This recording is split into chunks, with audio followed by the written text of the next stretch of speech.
Olá, amigos e seguidores do canal, bem-vindos. Hoje, interlúdio de terror, 8 de janeiro de 2025. Aqui, Vitor Machado, canal Vitor Man, literatura fantástica e de terror. Fazendo aqueles pedidos de sempre, likes, comentários, compartilhamentos, eventual apoio que vocês possam e queiram dar. Vamos pedir aos novos que estão passando por aqui que se inscrevam no canal. A propósito de inscritos no canal, eu quero aproveitar para agradecer muito a vocês. Eu deveria já ter feito isso nas duas postagens que rolaram já esse ano, né? Dia 1º e dia 4, porque na virada nós conseguimos superar 2.500 seguidores. Muito obrigado a todos vocês pelo apoio, né? E vamos seguindo, né? Vamos seguindo, vamos adiante com o nosso projeto Lovecraft 2.0 nos sábados, né? E como foi agora, sábado passado, com aquela trinca de histórias do Lovecraft com o Barlow, muito legais. E às quartas-feiras, para quem não sabe, interlúdios de horror, são clássicos do horror, né? Bem, hoje é dia de clássicos do terror e é dia de atender pedidos, porque esse clássico aqui do terror foi pedido explícito de um seguidor. Mais uma obra, a gente já narrou algumas, está aqui a playlist, algumas obras do Stephen King, o mais destacado dos escritores de horror contemporâneos, e eu já narrei várias histórias dele, e hoje vamos para mais uma, O Macaco. Muito oportuno, não só por atender ao pedido, como pelo fato de que esse ano vai sair uma adaptação desse conto para o cinema, né? Como eu coloco aí na descrição, eu sempre tenho minhas dúvidas sobre essas adaptações para o cinema. Vou ver, claro, né? Vamos ver o que acontece com essa adaptação desse ano, né? Mas muito bem, antes de seguir adiante na análise da vida do Stephen King, né, como sempre, né, não é necessário, porque nós já demos nossa humilde opinião anteriormente, várias vezes, nos outros contos publicados, né, do tio King. Eu já tenho debatido, inclusive, com alguns seguidores a respeito. Muita gente adora o Stephen King, ele de fato é indiscutível, o resultado dele em termos de literatura não dá para ninguém debater. Ele é o maior escritor vivo da literatura do horror, isso aí é claro. Porém, o meu gosto pessoal, já cansei de comentar, eu gosto muito dos contos como esse, O Macaco, tem todas as qualidades pelas quais o Stephen King ficou famoso. Já os romances eu acho um pouco longos demais. Inclusive eu me espantei até quando reli, eu não tinha me percebido disso, não tinha feito essa reflexão, né? Quando eu reli O Macaco para narrar, que é um conto que tinha tudo para ter virado um romance e encher a história de 1000 aspectos, né? E detalhes tipicamente Stephen King, excesso de detalhes sobre a vida dos personagens, trocentas mil linhas se entrelaçando, mas felizmente ele ficou no nível do conto, e aí é uma obra-prima, como sempre os contos dele são. Mas antes disso, vocês lembram que eu tenho me proposto a cada postagem fazer um resgate, né, de postagens antigas do canal que não tiveram grande destaque, porque foi uma fase anterior a essa atual expansão do canal, né? Dessa vez eu vou aqui resgatar com vocês um conto que eu narrei tem já 4 anos atrás, se não me engano, que teve poucas visualizações, na época tinha poucos seguidores do canal, que é do genial Guy de Maupassant. Foi a primeira obra dele que eu narrei aqui, A Mão, de 1883. Vale super a pena, não precisa nem falar, né? Certamente ninguém achou, os que se dedicaram a vasculhar aqui o canal não acharam. Mas então tá aqui de novo, para deleite de vocês, A Mão, de Guy de Maupassant. O card está aqui em cima. Mas o conto hoje mesmo é O Macaco, de Stephen King. Muito bem. Esse conto aí, ele está atendendo a pedidos, como eu já tinha dito. É um conto tipicamente King, que é uma dos traços característicos do King, é pegar coisas banais do dia a dia e transformar em fonte de um horror profundo. É o caso de um brinquedo, né? O macaco esse. Outra característica do conto, assim, tipicamente do autor, são as relações familiares, frequentemente conturbadas e problemáticas. Nesse caso até não é tão problemático, mas tem meio que uma assinatura do King, que é a relação de pai com filho. Isso aparece em N contos dele, né? Aquela conexão e o pavor que um problema que gera para um pai, ele tem um problema na relação com seu filho. Isso também fica nítido aqui no conto. De resto, é um conto que eu gosto bastante e eu certamente eu tenho certeza que vocês vão gostar também.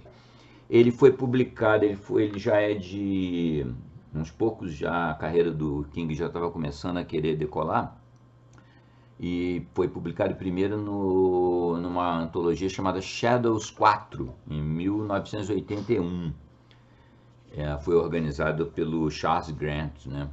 Mais adiante, muita gente conhece o conto pelo Skeleton Crew, uma antologia que aqui foi publicada no Brasil e tal.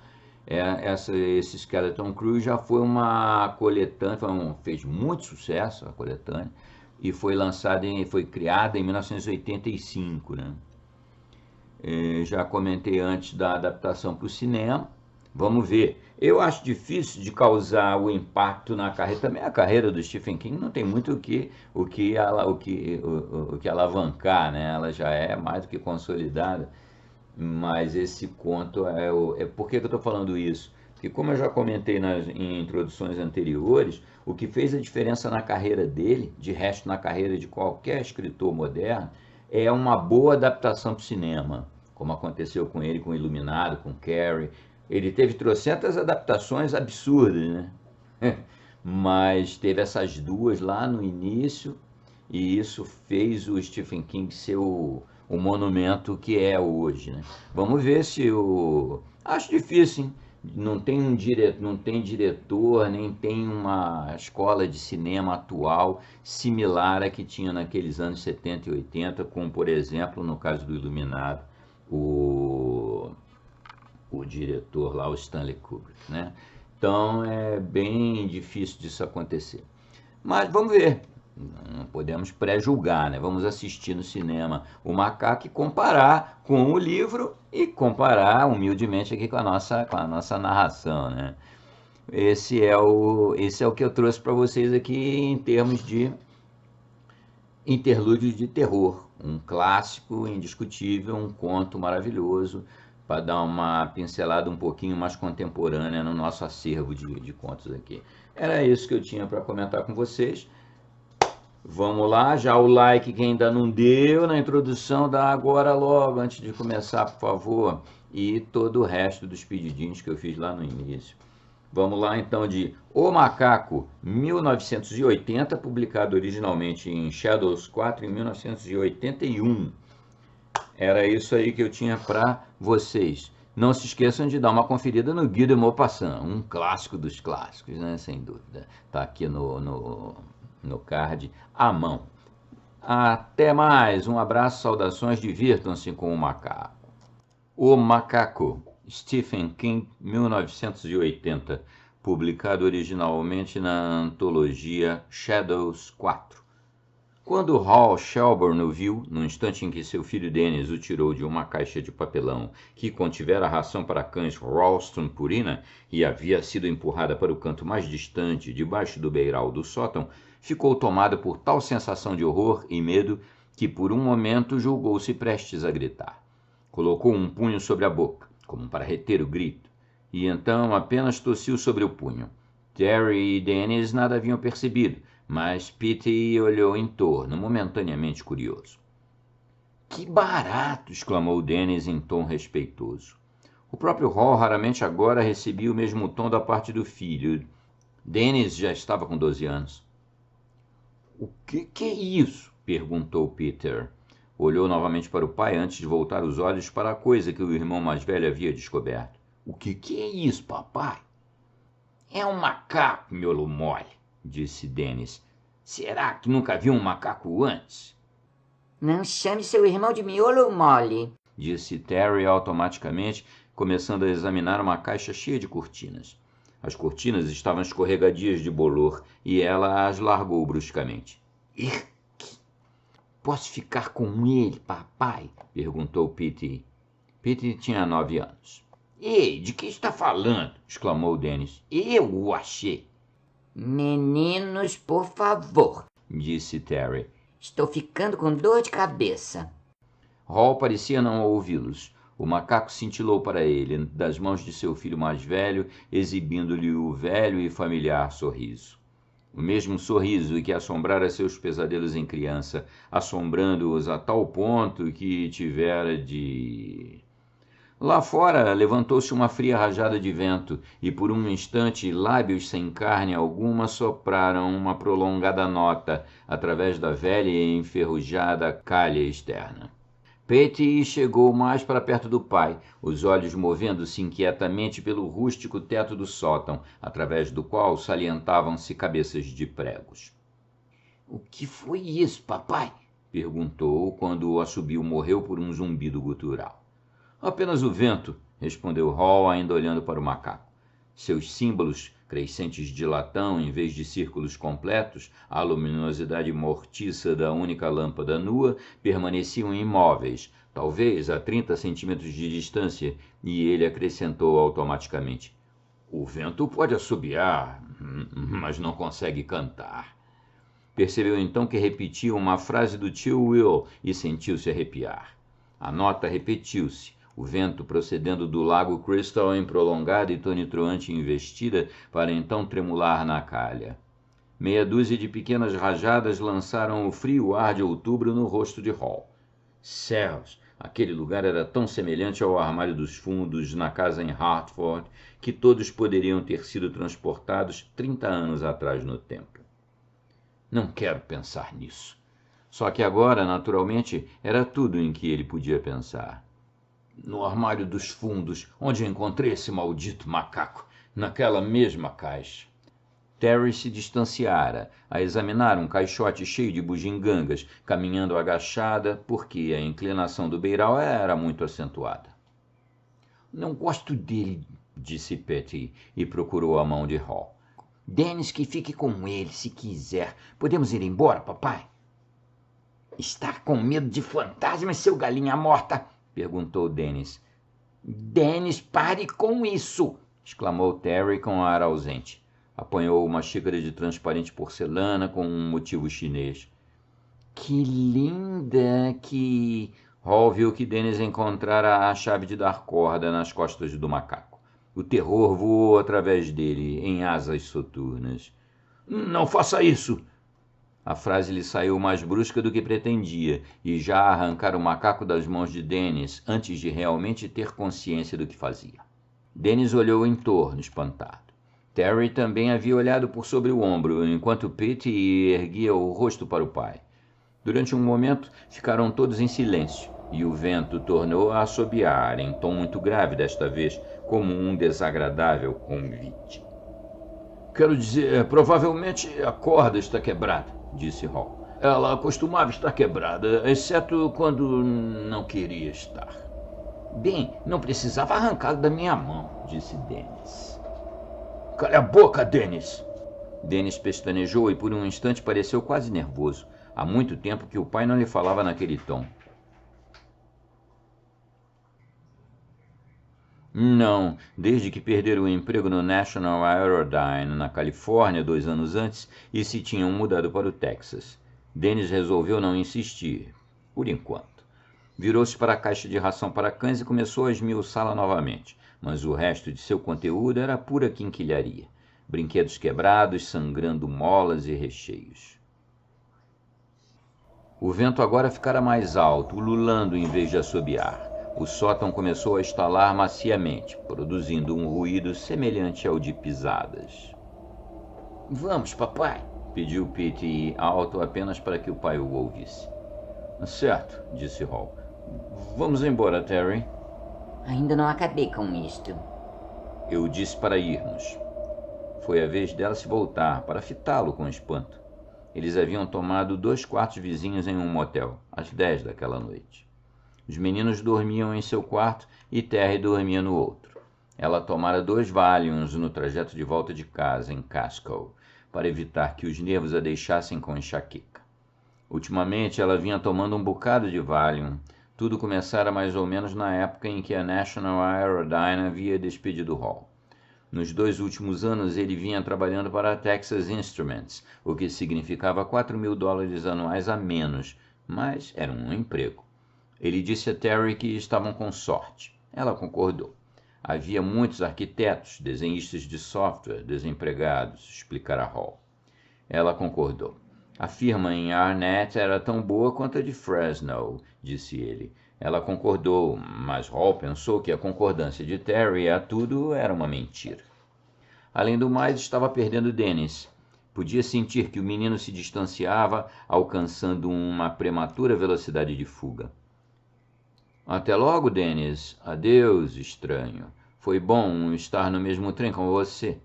Terry achava que o menino andava fumando maconha, porque algumas vezes tinha sentido o cheiro. Você precisa falar com ele, Hall. E ele concordara, só que até então não tinha falado. Os meninos dormiam. Terry dormia.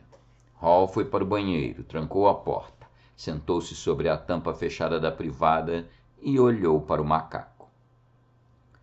Odiava a sensação que ele dava a seu tato, com aquele macio pelo espesso e castanho, já careca em alguns pontos. Odiava seu sorriso. Esse macaco sorri igualzinho a um negro, havia dito tio Will certa vez. Mas ele não sorria como um negro ou qualquer coisa humana. Seu sorriso era todo dentes. E quando se dava corda, os lábios mexiam, os dentes pareciam maiores, tornavam-se dentes de vampiro, os lábios repuxavam-se e os símbolos tocavam. Macaco idiota, estúpido, macaco de corda, estúpido, estúpido! Deixou-o cair. Suas mãos tremiam e o deixaram cair. A chave da corda produziu um estalido no banheiro ladrilhado ao bater contra o chão. O som pareceu muito alto em meio à quietude. O macaco sorria para ele, com seus densos olhos ambarinos, olhos de boneca, repletos de um brilho idiota, seus símbolos de latão como que prestes a atacar uma marcha para alguma banda do inferno. No fundo estavam escritas as palavras Made in Hong Kong. Você não pode estar aqui, sussurrou Hall. Eu o joguei no fundo do poço quando tinha 9 anos. O macaco sorriu para ele. Lá fora, na noite, uma soturna rajada de vento sacudiu o motel. Bill, irmão de Hall, foi encontrá-los com sua esposa Colette, em casa do tio Will e tia Ida, no dia seguinte. Já lhe passou pela cabeça que uma morte na família é, de fato, uma terrível maneira de renovar-se um parentesco? Perguntou Bill com um leve sorriso. Havia recebido esse nome em homenagem ao tio Will. Will e Bill, campeões do rodeio, costumava dizer o tio Will, desmanchando os cabelos de Bill. Aquele era um de seus ditos, como o de que o vento pode assobiar, mas não consegue cantar. Tio Will falecera 6 anos antes, e tia Ida ficara morando ali, sozinha, até que um ataque cardíaco a levara, justamente na semana anterior. Uma morte súbita, havia dito Bill, ao dar a notícia a Hall em um telefonema interurbano. Como se ele pudesse saber, como se alguém pudesse saber. Ela morrera sozinha. Respondeu Hall. Já me passou pela cabeça. Olharam juntos para a casa, o lar onde haviam terminado de crescer. O pai de ambos, um marujo mercante, simplesmente desaparecera quando eles eram pequeninos, como que da própria face da terra. Bill alegava recordar-se vagamente do pai, porém Hall não tinha a menor lembrança dele. A mãe morrera quando Bill tinha 10 anos e Hall 8. Então, tia Ida os trouxera para ali, em um ônibus Greyhound que partia de Hartford. E ali haviam sido criados, dali tinham ido para a universidade. Aquele havia sido o lar do qual sentiam saudades. Bill continuara no Maine e agora tinha uma próspera banca de advocacia em Portland. Hall viu que Peter vagava na direção do emaranhado de amoras pretas que ficava no lado leste da casa, em louca profusão. "Fique longe daí, Peter!" gritou. Peter olhou para trás questionante. Hall sentiu-se invadir por uma onda de puro amor pelo menino e, de repente, tornou a pensar no macaco. "Por que, papai?" O velho poço fica por aí, em algum lugar, Bill disse. O curioso é que nem me lembro de onde. Seu pai tem razão. É um bom lugar para se ficar longe. Os espinheiros farão um belo trabalho em você, não é mesmo, Hall? "Correto", disse Hall automaticamente. Peter afastou-se, sem olhar para trás, começando a descer a rampa que ia dar na pequena faixa de praia, onde Dennis atirava pedras sobre a água. Hall sentiu que algo em seu peito afrouxava-se um pouco. Bill podia ter esquecido a localização do velho poço, mas quando a tarde já ia avançada, Hall o encontrou sem vacilar, abrindo caminho com os ombros entre a galharia que rasgou seu velho blusão de flanela e que lhe procurava os olhos. Chegou ao poço e ficou perto dele, respirando forte, olhando para as tábuas empenadas e apodrecidas que o cobriam. Após um momento de debate, ajoelhou-se. Seus joelhos dispararam tiros gêmeos de pistola e moveu 2 tábuas para um lado. Do fundo daquela garganta molhada e forrada de pedras, um rosto afogado olhou para ele, com olhos esbugalhados, a boca careteando. Um gemido escapou de sua boca. Um gemido alto, apenas no coração, onde quase se tornava um grito. Era o seu próprio rosto, na água escura do poço. Não o do macaco. Por um momento, Hall pensou que fosse o do macaco. Estava trêmulo, todo o seu corpo tremia. "Eu o joguei dentro do poço. Eu o joguei dentro do poço, por favor, Deus. Não me deixe ficar louco. Eu o joguei dentro do poço." O poço havia secado no verão em que Johnny McCabe morrera, um ano depois que Bill e Hall tinham vindo morar com tio Will e tia Ida. Tio Will fizeram um empréstimo no banco para mandar perfurar um poço artesiano, de maneira que as amoras pretas vicejaram desordenadamente em torno do buraco do velho poço, o poço seco, exceto que a água voltara, como um macaco.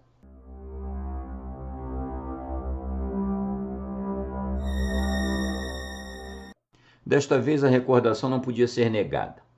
Hall sentou-se ali impotente, deixando a memória falar, tentando lidar com ela, controlá-la como um surfista ao cavalgar uma onda monstro que o esmagará, se ele cair fora da prancha, apenas tentando atravessá-la, para que ela fosse embora outra vez. Ele se esgueirara até ali com o macaco, no final daquele verão, com as amoras pretas em plena maturação, desprendendo um cheiro forte e enjoativo. Ninguém ia lá para colhê-las, embora a tia Ida às vezes chegasse até a orla das amoreiras, um verdadeiro matagal, e colhesse um punhado delas em seu avental. Junto ao poço, as amoras pretas tinham amadurecido e passado do ponto. Algumas apodreciam, deixando fluir um líquido branco e grosso, como pus, enquanto os grilos cantavam alucinadamente na grama alta sob as amoreiras, soltando seu grito interminável. Os espinhos o feriram, produziram pontos de sangue em suas faces e braços nus.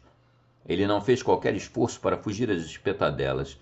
Estivera cego de terror, tão cego que por centímetros não tropeçara nas tábuas carcomidas que cobriam o poço, talvez por centímetros não despencando 9 metros até o fundo lodoso do poço. Havia girado os braços para recuperar o equilíbrio, e mais espinhos lhe marcaram os braços. Essa lembrança é que o levara a chamar Peter de volta bruscamente. Aquele era o dia em que Johnny McCabe morrera, seu melhor amigo. Johnny estivera subindo os degraus da escada de mão para a casa em cima da árvore que havia em seu quintal. Eles dois haviam passado muitas horas daquele verão lá em cima, brincando de pirata, avistando galeões de faz de conta no lago, preparando os canhões para a ação, içando as velas auxiliares, o que quer que fossem elas, preparando-se para a abordagem. Johnny subia para a casa da árvore, como havia feito 1000 vezes antes, quando o degrau logo abaixo do alçapão no fundo da casa escapara de sua mão. Ele despencara 9 metros até o solo, quebrara o pescoço e o macaco era o culpado disso, o macaco, um maldito e odioso macaco.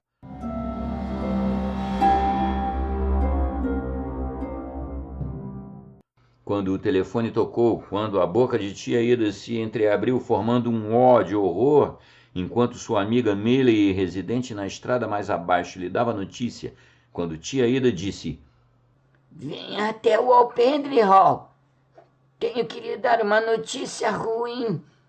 Ele havia pensado com repugnado horror: o macaco! O que foi que o macaco fez agora? Não houvera reflexo de seu rosto, capturado no fundo do poço, no dia em que jogou o macaco lá dentro. Apenas seixos e o fedor de lama molhada. Ele havia olhado para o macaco, jazendo sobre a grama eriçada que crescia entre o labirinto das amoras pretas, seus símbolos suspensos, e os enormes dentes sorridentes entre os lábios alargados em ângulo. O pelo faltando em faixas calvas e sarnentas, aqui e ali, seus olhos vidrados. Odeio você, sibilou para o macaco. Envolveu as mãos em torno daquele corpo odioso, sentindo-o pelo espesso ranger. O macaco lhe sorriu quando o ergueu diante do rosto. Vamos, ordenou, começando a chorar pela primeira vez naquele dia. Sacudiu-o. Os símbolos suspensos retiniram baixinho. O macaco estragava tudo o que era bom, tudo. Vamos, toque-os, toque-os! O macaco apenas sorriu. Vamos, toque-os! Sua voz elevou-se histericamente. Bicho nojento, comece a tocá-los! Estou ordenando, ordeno 2 vezes! Seus olhos castanho amarelados, seus enormes dentes sorridentes. Ele o jogou então no fundo do poço, louco de dor e terror. Viu-o dar 2 volteios enquanto caía, um acrobata simiano fazendo um truque, enquanto o sol brilhava uma última vez naqueles símbolos. Ele caiu no fundo com um baque, e isso deve ter feito seu mecanismo funcionar, porque repentinamente os símbolos começaram a bater. Suas batidas firmes, deliberadas e quase inaudíveis chegaram até seus ouvidos, ecoando e ricocheteando na garganta de pedra do poço morto. Hall levou as 2 mãos à boca e por um momento viu-o lá embaixo, talvez apenas com os olhos da imaginação, jazendo na lama, os olhos brilhando para o pequeno círculo de seu rosto de menino a espiar pela borda do poço, como que marcando aquele rosto para sempre, lábios expandindo-se e contraindo-se em torno dos dentes risonhos, os símbolos entrechocando-se, um engraçado macaco de corda. Quem é que está morto? É John McCabe, caindo de olhos abertos, dando seu próprio salto acrobático, enquanto cai através do luminoso ar das férias de verão, com o degrau solto ainda nas mãos, até bater no chão com um único e amargo baque. O sangue escorrendo de seu nariz, da boca e dos olhos abertos. É Johnny? Hall? Ou é você?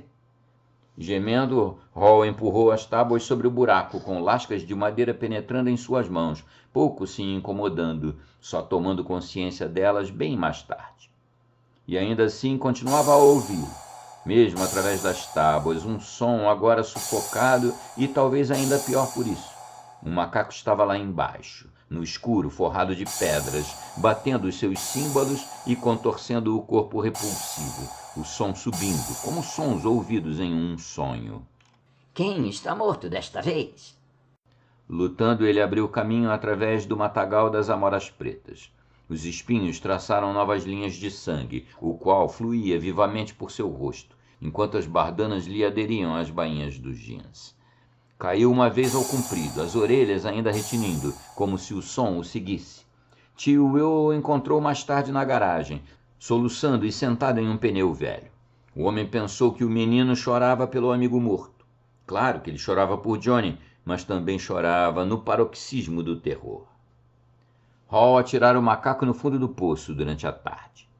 Naquela noite, quando o crepúsculo intrometeu-se através de um brilhante manto de nevoeiro junto ao solo, um carro que corria rápido demais para a reduzida visibilidade da estrada atropelara o gato Monks da tia Ida e seguira em frente.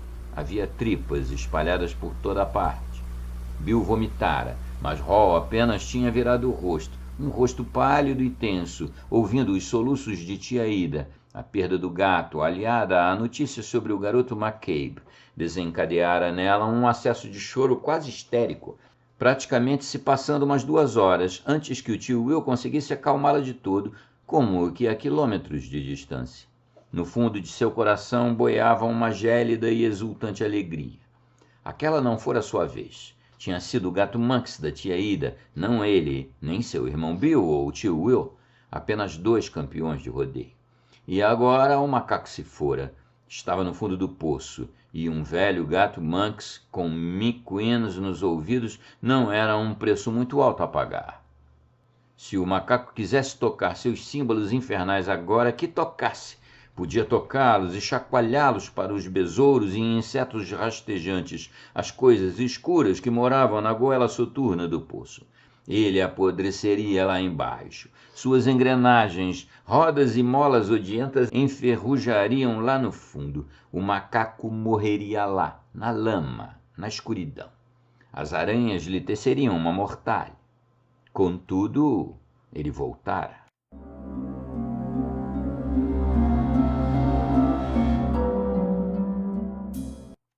Lentamente, Hall tornou a cobrir o poço, justamente como havia feito naquele dia. Em seus ouvidos, ouviu o eco fantástico dos símbolos do macaco. Quem morreu, Hall? É Terry? Dennis? É Peter? Hall? Ele é o seu favorito, não é? Não é ele? Largue isso! Peter sobressaltou-se e deixou o macaco cair. Por um momento de pesadelo, Hall pensou que ia acontecer, que a queda ativaria o mecanismo e que os símbolos começariam a tocar, a entrechocar-se. Papai, você me assustou. Desculpe, eu só não queria que você brincasse com isso. Os outros tinham ido a um cinema e ele pensou que seria o primeiro a chegar ao motel. Contudo, ficou mais tempo do que pretendia na casa que fora o seu lar. As velhas, odiosas memórias pareciam mover-se em sua própria e eterna zona de tempo. Terry estava sentada perto de Dennis, vendo os montanheses Beverly. Ela fitava a velha e granulosa impressão com uma concentração fixa e estupidificada, que falava de uma dosagem recente de Valium. Dennis lia uma revista de rock, como Culture Club na capa. Pete, sentado de pernas cruzadas no carpete, manipulava o macaco. Isso não funciona de jeito nenhum, disse Pete. Então está explicado por que Dennis o deixou ficar com o macaco, pensou Hall. Ficou envergonhado e irritado consigo mesmo. Sentia essa descontrolada hostilidade contra Dennis cada vez com maior frequência, porém, em resultado, ficava humilhado e repugnado, impotente. Não, falou. Está muito velho, vou jogá-lo fora. Vamos, dê-me esse macaco. Estendeu a mão, parecendo perturbado. Pete entregou-lhe o brinquedo. Papai está ficando um perfeito esquizofrênico, disse Dennis para a mãe. Hall havia cruzado o aposento antes mesmo de perceber o que tinha feito, o macaco em uma das mãos, parecendo sorrir aprovadoramente. Segurando Dennis pela camisa, arrancou-o da cadeira. Houve um som ronronado quando uma costura se rasgou em alguma parte. Dennis ficou quase comicamente chocado. Sua revista Rock Wave caiu ao chão. Ei, você vem aqui comigo, disse Hall severamente, empurrando o filho para a porta de comunicação entre os 2 aposentos. Hall! Terry quase gritou. Pete apenas esbugalhou os olhos. Hall empurrou Dennis para o outro quarto, bateu a porta e então pressionou o garoto contra ela. Dennis começava a parecer assustado. Você está ficando um problema com a sua língua, disse Hall. Largue-me! Você rasgou minha camisa! Você... Hall tornou a apertar o garoto contra a porta. Sim, senhor, disse. Um verdadeiro problema com essa língua. Aprendeu isso na escola? Ou lá nos fundos, onde os alunos fumam? Dennis ficou vermelho, o rosto momentaneamente transtornado pela culpa. Eu não estaria naquela escola ordinária se não tivessem posto você na rua, explodiu ele. Hall pressionou novamente o filho contra a porta. Eu não fui posto na rua. Fui dispensado, como sabe muito bem. E dispenso suas piadinhas a respeito. Você está com problemas? Bem-vindo ao mundo, Dennis. Apenas não jogue todos eles em cima de mim. Você está comendo, está com seu traseiro aquecido, tem 12 anos de idade e com 12 anos não preciso de droga nenhuma sua. Hall pontuava cada frase com safanões para diante até os narizes de ambos quase se tocarem. Então empurrou o garoto, batendo-o contra a porta. Hall não o empurrava com dureza suficiente para machucar, mas Dennis estava assustado. Seu pai não lhe batera desde que tinham vindo para o Texas, e agora ele começou a chorar, em soluços fortes, zurrados e estertórios de criança pequena. Vamos, pode me bater, gritou para Hall, o rosto torcido e descomposto. Pode me bater se quiser, eu sei o quanto me odeia. Eu não o odeio, pelo contrário, gosto demais de você, Dennis, mas sou seu pai. Você tem que me respeitar ou terei de surrá-lo para que me respeite. Dennis tentou libertar-se. Hall puxou o garoto para si e o abraçou. Dennis lutou por um momento, mas então encostou o rosto no peito do pai e chorou, como se exausto. Era o tipo de choro que Hall não ouvia em anos, de nenhum de seus filhos. Fechou os olhos, percebendo que também se sentia exausto. Terry começou a esmurrar o outro lado da porta. Pare com isso, Hal. Seja lá o que estiver fazendo com ele, pare. Eu não o estou matando, disse Hall. Vá embora, Terry. Está tudo bem, mãe, disse Dennis, a voz abafada contra o peito de Hall. Hall pôde sentir o silêncio perplexo da esposa por um momento, e então ela se foi. Ele tornou a olhar para o filho. Sinto muito ter dito aquela coisa sobre você, papai, disse Dennis com relutância. Está bem, aceito e agradeço suas desculpas. Quando voltarmos para casa, semana que vem, vou esperar 2 ou 3 dias. E então vasculhar todas as suas gavetas, Dennis. Se houver nelas alguma coisa que não quer que eu veja, acho melhor livrar-se delas. A onda de culpa novamente. Dennis baixou os olhos e limpou o ranho com as costas da mão. Posso ir agora? Perguntou, de novo suando taciturno. Claro, disse Hall e o soltou. Preciso levá-lo para acampar na primavera. Só nós dois. Pescaremos um pouco, como o tio Will costumava fazer comigo e com Bill. Tenho que me aproximar dele. Preciso tentar. Hall sentou-se na cama no quarto vazio e olhou para o macaco. Você nunca mais estará perto dele, Hall. Seu sorriso parecia dizer. Fique certo disso. Voltei para cuidar da situação, como você sempre quis que eu voltasse um dia qualquer. Hall largou o macaco e cobriu os olhos com uma das mãos. Nessa noite, enquanto escovava os dentes no banheiro, Hall pensou.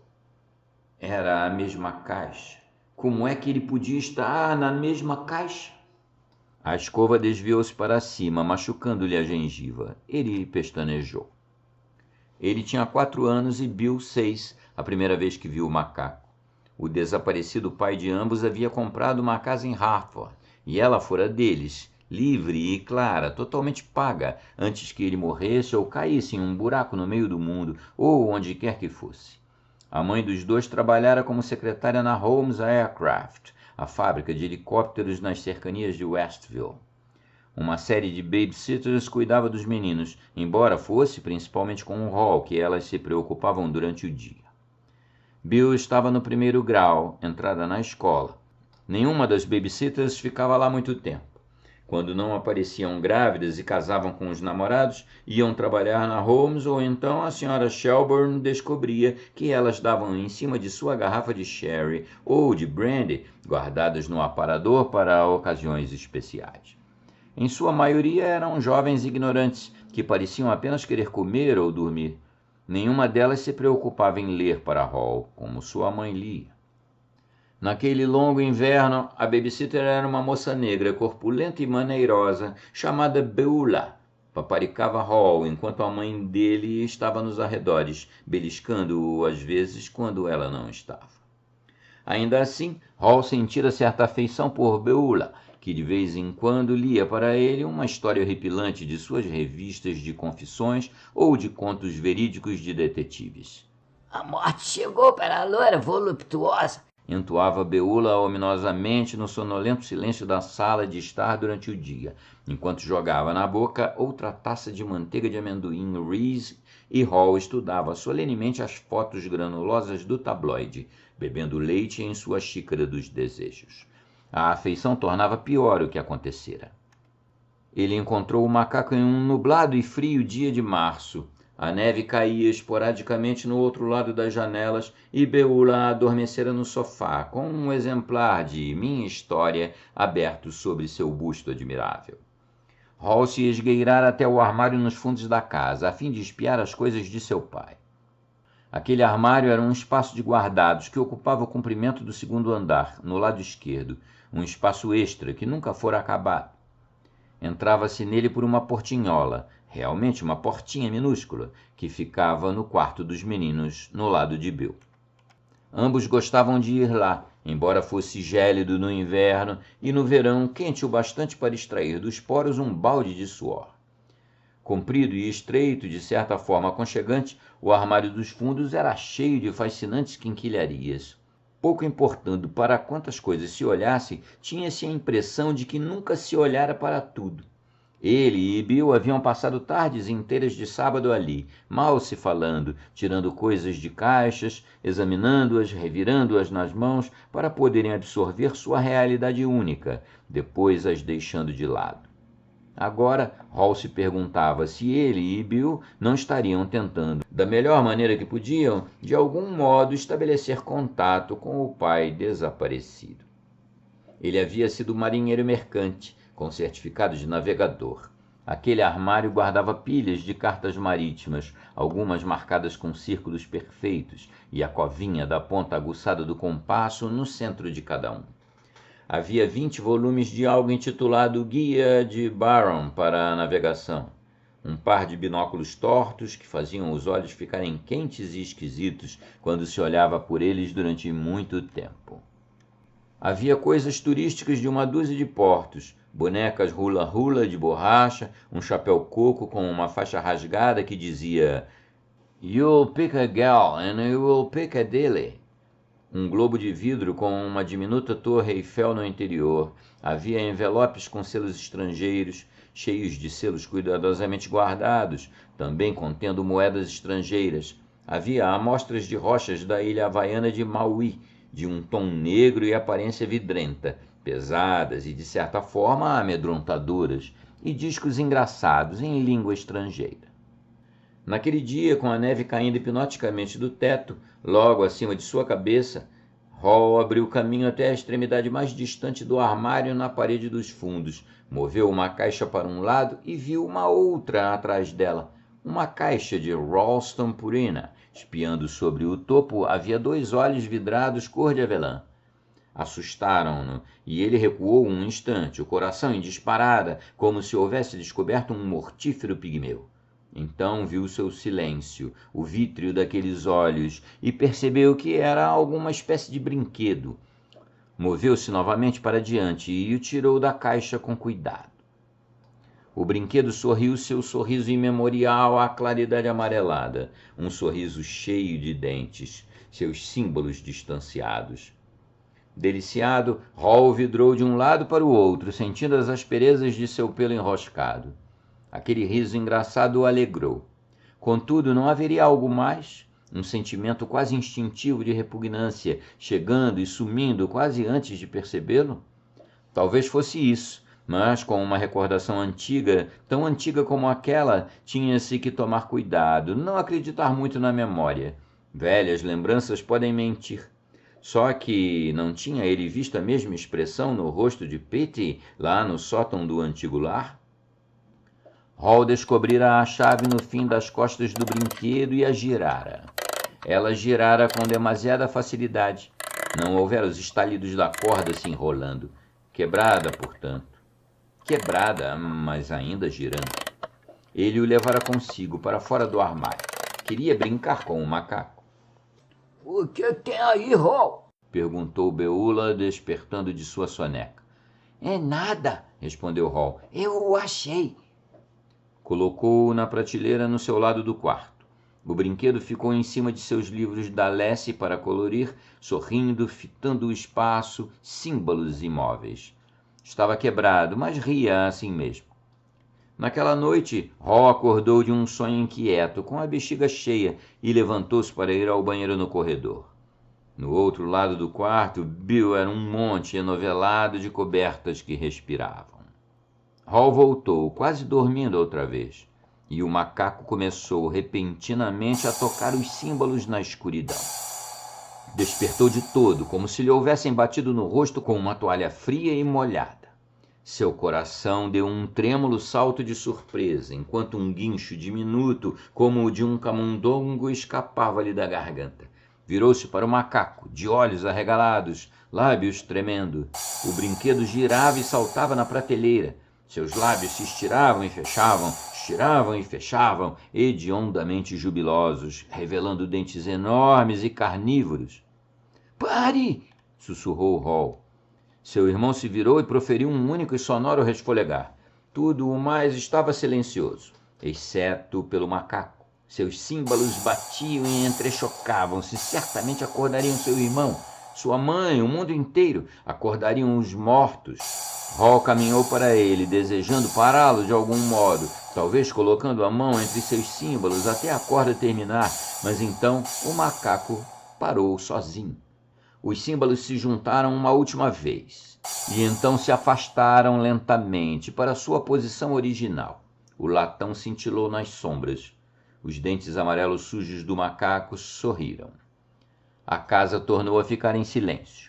Sua mãe se virou na cama e ecoou o único ressonar de Bill. Hall voltou para sua cama e puxou as cobertas, o coração batendo depressa enquanto pensava. Amanhã vou levar ele para o armário outra vez. Não quero esse macaco. Na manhã seguinte, entretanto, ele esqueceu inteiramente de devolver o macaco ao armário, porque sua mãe não foi trabalhar. Beula estava morta.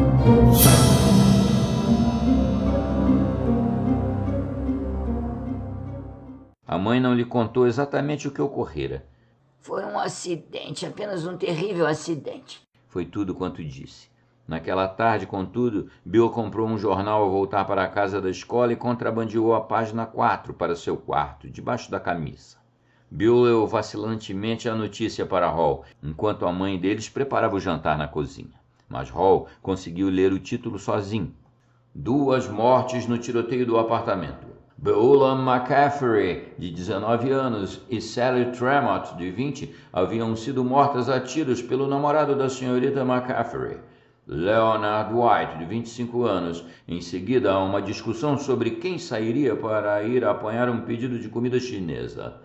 A senhorita Tremont falecera no pronto-socorro de Hartford. Beula McCaffrey fora declarada morta no local. Era como se Beula simplesmente houvesse desaparecido para uma de suas próprias revistas de detetives, pensou Hall Shelburne, enquanto um calafrio lhe percorria a espinha e depois oprimia seu coração. Então percebeu que o tiroteio acontecera ao mesmo tempo em que o macaco... Hall? Era a voz sonolenta de Terry. Não vem para a cama. Ele cuspiu pasta de dentes na pia e enxaguou a boca. Já vou, respondeu. Havia guardado o macaco em sua pasta anteriormente e a trancara. Dentro de 2 ou 3 dias voariam de volta ao Texas, só que antes disso ele se livraria para sempre da maldita coisa. De algum modo. Você foi muito rude com Dennis esta tarde, disse Terry no escuro. Acho que Dennis estava bem precisando disso. Ele tem andado muito aéreo. Não quero que comece a descambar. Psicologicamente, bater no garoto não é uma maneira lá muito produtiva. Eu não bati nele, Terry. Pelo amor de Deus. De afirmar a autoridade paterna. Oh, não me venha com essa merda de encontro de grupos, disse Hall, ainda irritado. Dá pra ver que você não quer discutir o caso, retorquiu ela em tom frio. Falei a ele também, para tirar a droga de dentro da casa. Falou? Ela agora parecia apreensiva. E como ele aceitou isso, o que ele disse? Ora, vamos, Terry. O que ele poderia dizer? Você está demitido? O que há com você, Hall? Não costuma ser assim. O que há de errado? Nada, disse ele, pensando no macaco trancado em sua pasta. Poderia ouvi-lo se começasse a tocar seus símbolos? Sim, claro que ouviria. Um som abafado, mas audível, chocalhando a tragédia para alguém, como chocalhara para Beulah, Johnny McCabe e Daisy, o cão do tio Will. É você, Hall? Estive sob demasiada tensão. Espero que isso seja tudo, porque não gosto de você agindo assim, como agora. Não? As palavras então lhe escaparam antes que pudesse detê-las. Aliás, nem mesmo quis detê-las. Sendo assim, engula um Valium e tudo ficará ótimo novamente. Ouviu-a respirar fundo e exalar o ar tremulamente. Depois ela começou a chorar. Podia tê-la consolado, talvez, mas parecia não existir conforto nele. Havia demasiado terror. Tudo se arranjaria quando o macaco se fosse novamente. Desta vez, para sempre. Por favor, meu Deus, que ele se vá para sempre. Ficou acordada até bem tarde, até a madrugada começar a acinzentar o ar lá fora. Contudo, achou que já sabia o que fazer. Bill achara o macaco da segunda vez. Isso foi cerca de 1 ano e meio após Beulah McCaffrey haver sido declarada morta no local. Estavam no verão. Hall tinha acabado o jardim de infância. Estivera brincando quando a mãe o chamou. Vá lavar as mãos. Você está sujo como um porquinho. Ela se achava na varanda, bebendo chá gelado e lendo um livro. Eram as suas férias. Tivera 2 semanas de folga. Hall passou apenas ligeiramente as mãos na água fria e imprimiu sujeira na toalha de enxugar. Onde está Bill? Lá em cima. Diga a ele para arrumar o seu lado do quarto. Está uma verdadeira bagunça. Adorando ser o mensageiro de notícias desagradáveis em tais questões, Hall não esperou segunda ordem. Bill estava sentado no chão. A portinhola que dava a entrada ao armário dos fundos encontrava-se escancarada. Ele tinha um macaco nas mãos. Isso não funciona, disse Hall imediatamente. Estava apreensivo, embora mal se lembrasse daquela noite em que, ao voltar do banheiro, o macaco de repente começara a bater seus símbolos. 1 semana ou mais depois disso, tiveram um pesadelo com o macaco e Beulah. Não recordava bem o que tinha sido e despertara chorando, por um momento pensando que o peso macio em seu peito era o macaco, que ele abriria os olhos e o veria dando-lhe um sorriso. Naturalmente, o peso macio havia sido apenas seu travesseiro, agarrado com amedrontadora pressão. Sua mãe viera acalmá-lo com um gole d'água e 2 aspirinas laranja claro infantis, aqueles Valiums para épocas perturbadas da infância. Ela julgara que a notícia da morte de Beulah fora a causa do pesadelo. Estava certa, mas não da maneira como o havia imaginado. Hall pouco se lembrava disto agora, porém o macaco continuava a amedrontá-lo, particularmente seus símbolos e seus dentes. Eu sei, respondeu Bill, jogando o macaco a um lado. é um imbecil. O brinquedo caiu em cima da cama de Bill, olhando para o teto com os símbolos afastados. Hall não gostou de vê-lo ali. Vamos ao Ted's comprar pirulitos?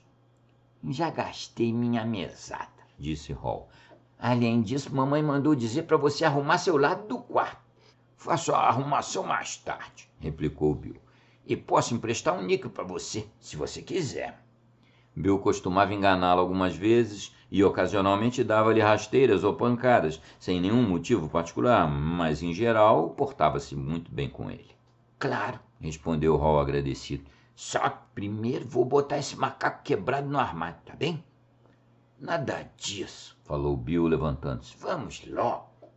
Hall foi. Bill tinha um temperamento mutável e se ele perdesse tempo guardando o macaco, podia perder também seu pirulito. Foram ao Teddy's e compraram os pirulitos, além dos mais raros, os de uvas do monte. Depois foram até a reitoria, onde alguns garotos jogavam uma partida de beisebol. Hall era pequeno demais para jogar, mas ficou sentado bem além do perímetro das faltas, chupando seu pirulito de uvas do monte e devolvendo bolas perdidas aos meninos maiores. Quando voltaram para casa, estava quase escuro e a mãe o censurou por deixar marcas de mãos sujas na toalha, também brigando com Bill por não arrumar-se ao lado do quarto. Depois do jantar, eles viram TV e, quando tudo isso aconteceu, Hall esquecera inteiramente o macaco. De algum modo, o brinquedo encontrou caminho para a prateleira de Bill, onde ficou ao lado do retrato autografado de Bill Boyd, propriedade de seu irmão. Foi onde permaneceu por quase 2 anos. Quando Hall completou 7 anos, as babysitters se tinham tornado uma despesa desnecessária, de modo que a cada manhã a despedida de sua mãe era: Bill, tome conta de seu irmão. Naquele dia, entretanto, Bill teve que ficar na escola depois da aula e Hall voltou para casa sozinho, parando em cada esquina até não ver absolutamente nenhum trânsito vindo em uma e outra direção. Depois, atravessando a rua depressa, de ombros curvados, como um soldado de infantaria cruzando a terra de ninguém. Entrou em casa com a chave colocada debaixo do capacho e foi imediatamente à geladeira para um copo de leite. Pegou a garrafa, mas então ela lhe escorregou entre os dedos e estilhaçou-se em pedacinhos no chão, os fragmentos de vidro voando para todos os lados. Suou no andar de cima, no quarto dele e de Bill. Oi, Hall. Bem-vindo ao lar. E por falar nisso, Hall, é você? É a sua vez? Eles vão encontrá-lo morto no local? Ele ficou parado e imóvel, olhando para o vidro quebrado e a poça de leite, cheio de um terror que não conseguia ter nome ou compreender. Um terror que simplesmente o dominava, parecendo fluir de seus poros. Virou-se e correu ao andar de cima, ao quarto dos dois. O macaco estava na prateleira de Bill, parecia fitá-lo. Havia derrubado a foto autografada de Bill Boyd, agora caída com a frente para baixo, em cima da cama de Bill. O macaco saltitava, sorria e batia seus símbolos. Hall aproximou-se dele lentamente, não querendo ir, mas incapaz de ficar distante. Os símbolos afastavam-se, depois se chocavam e tornavam a afastar-se. À medida que se aproximava, podia ouvir a corda girando nas entranhas do brinquedo. Abruptamente, com um grito de repugnância e terror, Hall deu-lhe um tapa, como se dá um tapa em um inseto, derrubando-o da prateleira. O macaco bateu no travesseiro de Bill e daí caiu ao chão, os símbolos ainda chocalhando, os lábios flexionando-se e fechando-se, enquanto jazia de costas em um retalho ensolarado de fins de abril. Hall o chutou com seu tênis, chutou-o com toda a força que pôde, desta vez o grito saído de sua garganta sendo de pura fúria. O macaco de corda deslizou através do piso, chocou-se contra a parede e ficou silencioso. Parado, Hall olhava para ele, os punhos fechados, o coração em disparada. O macaco lhe sorria descaradamente, com um pontinho de sol queimando em um olho de vidro. Chute-me o quanto quiser. Ele parecia dizer-lhe. Eu não passo de rodas dentadas, corda e 1 ou 2 engrenagens. Chute-me o quanto quiser. Eu não sou real. Apenas um engraçado macaco de corda. É tudo que sou. E quem está morto? Houve uma explosão na fábrica de helicópteros. O que é isso que sobe alto no céu, como uma enorme e sangrenta bola de boliche, com olhos onde deveriam estar os buracos para os dedos? E a cabeça de sua mãe, Hall. Puxa, que passeio está dando a cabeça de sua mãe, Hall. Ou foi na esquina da rua Brook? Escute aqui, cara. O carro estava indo muito depressa. O motorista estava bêbado. Há um Bill a menos no mundo. Não ouviu o rangido quando as rodas passaram em cima da cabeça dele e os miolos espirraram pelas orelhas? Ouviu? Não ouviu? Talvez. Não me pergunte, porque eu não sei. Não posso saber. Tudo quanto sei fazer é bater esses símbolos. E quem está morto no local, Hall? Sua mãe? Seu irmão? Ou é você, Hall? É você? Hall precipitou-se novamente para o brinquedo, querendo pisoteá-lo, esmagá-lo, saltar sobre ele até rodas dentadas e engrenagens saírem voando, até seus horríveis olhos de vidro rolarem pelo chão. Só que, tão logo chegou perto, os símbolos se chocaram uma vez mais, muito suavemente. como se alguma mola em qualquer ponto interior se expandisse em uma final e diminuta chanfradura, e uma fita de gelo pareceu abrir um caminho sussurrante pelas paredes de seu coração, empalando-o, imobilizando sua fúria e tornando a deixá-lo nauseado de horror. O macaco quase parecia saber, como seu riso parecia jubiloso. Hall pegou por um dos braços entre o polegar e o indicador da mão direita, a boca repuxada em um esgar de ódio, como se estivesse segurando um cadáver. O esfiapado pelo artificial parecia quente e febril contra sua pele. Conseguiu abrir a portinha que levava ao armário dos fundos e acendeu a lâmpada. O macaco sorria para ele, enquanto engatinhava pelo comprimento da área de estocagem, entre caixas empilhadas sobre caixas, além do conjunto de livros de navegação, dos álbuns de fotos com manchas de antigos produtos químicos, dos souvenirs e das roupas velhas. Enquanto isso, Hall pensava: se ele começar a bater os símbolos agora e remexer-se na minha mão, eu vou gritar. Mas se ele gritar, ele fará mais do que sorrir. Começará a dar gargalhadas, a rir de mim, e então vou ficar maluco. Eles vão me encontrar aqui, babando e rindo, feito doido. E eu ficarei doido. Oh, meu Deus, por favor, querido Jesus, não me deixe ficar doido. Chegou à extremidade mais distante, afastou 2 caixas, derrubando o conteúdo de uma delas, e tornou a enfiar o macaco na caixa de Ralston Purina, no canto mais afastado. E ele ficou lá, confortavelmente, como que finalmente em casa, os símbolos afastados, sorrindo seu sorriso simiesco, como se a piada ainda fosse dirigida a Hall. Hall rastejou de volta, suando, quente e frio, todo fogo e gelo, esperando que os símbolos começassem a tocar.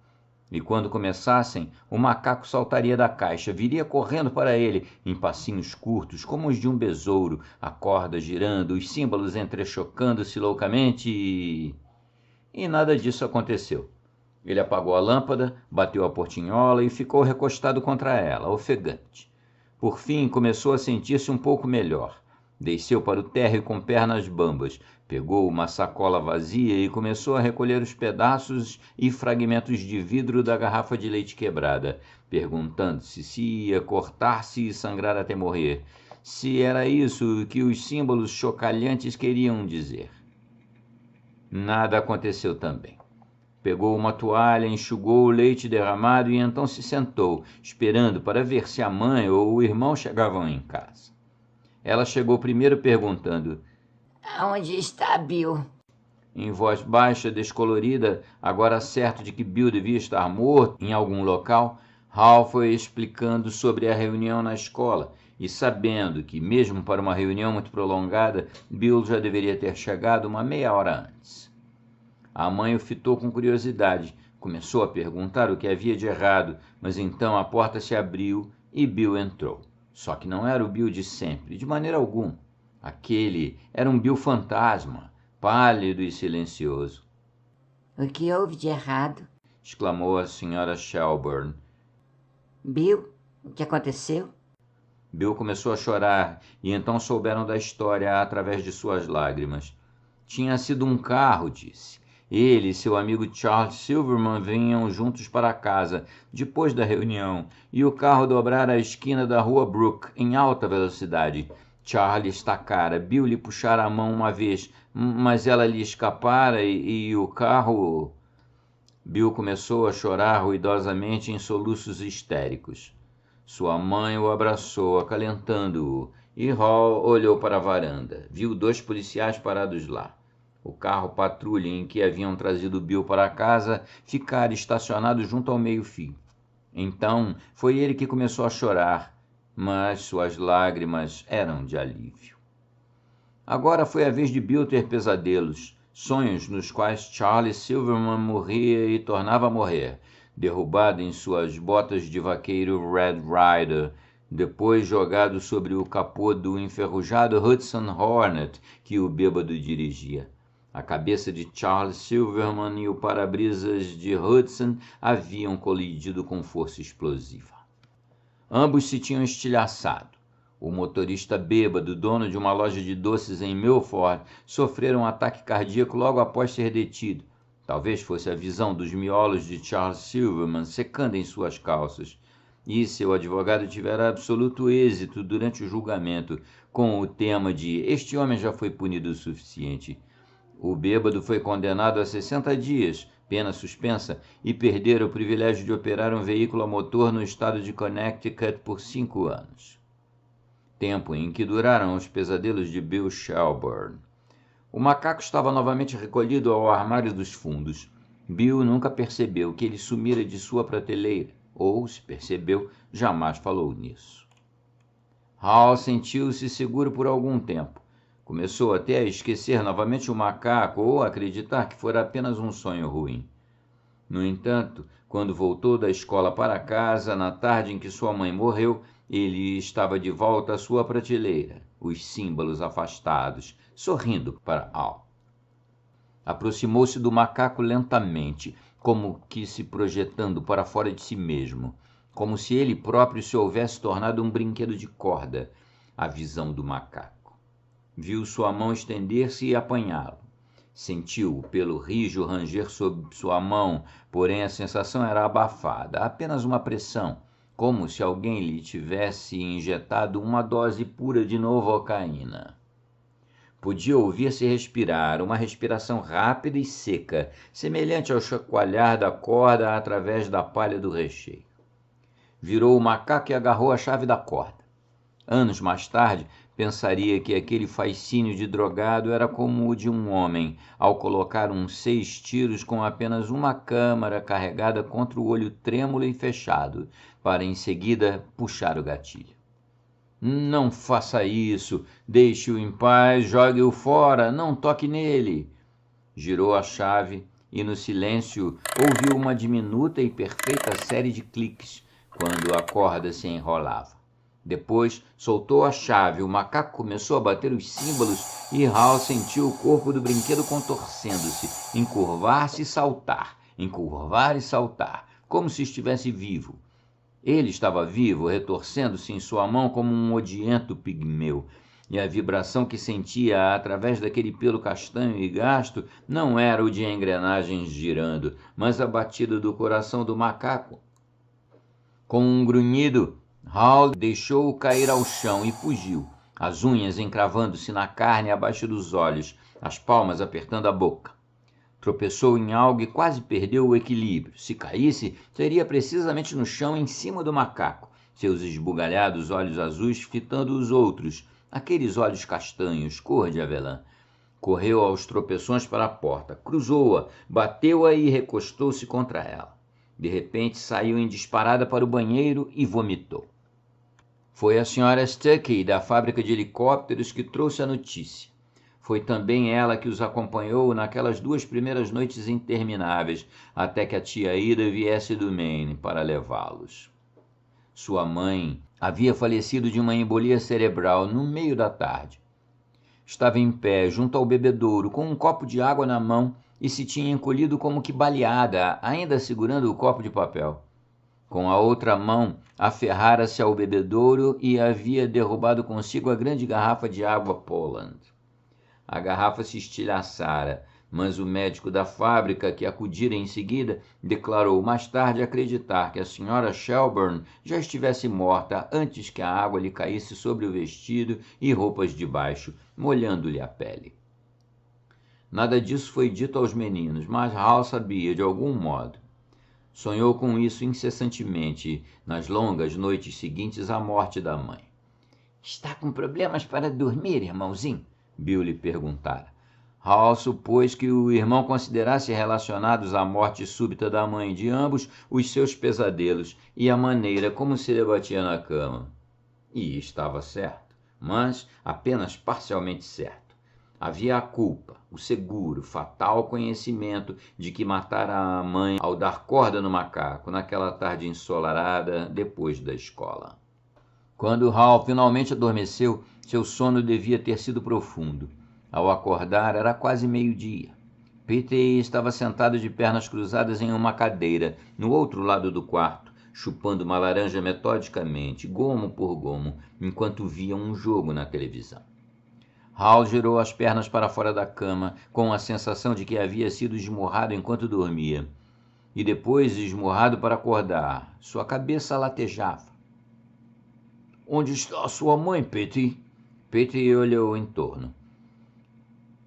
Ela e Dennis foram fazer compras. Eu disse que ia ficar aqui com você. Você sempre fala dormindo, papai? Hal olhou cautelosamente para o filho. Não, o que foi que eu disse? Não pude entender. Fiquei um pouco assustado. Bem, pois aqui estou eu, com a cabeça no lugar outra vez. Hal forçou um sorriso. Petey sorriu de volta e ele tornou a sentir uma onda de puro amor pelo menino. Uma emoção que era viva, forte e sem complicações. Perguntou-se por que era capaz de sempre sentir-se tão bem em relação a Petey, sentir que podia compreendê-lo e ajudá-lo, enquanto Dennis lhe parecia uma janela escura demais para olhar-se através dela.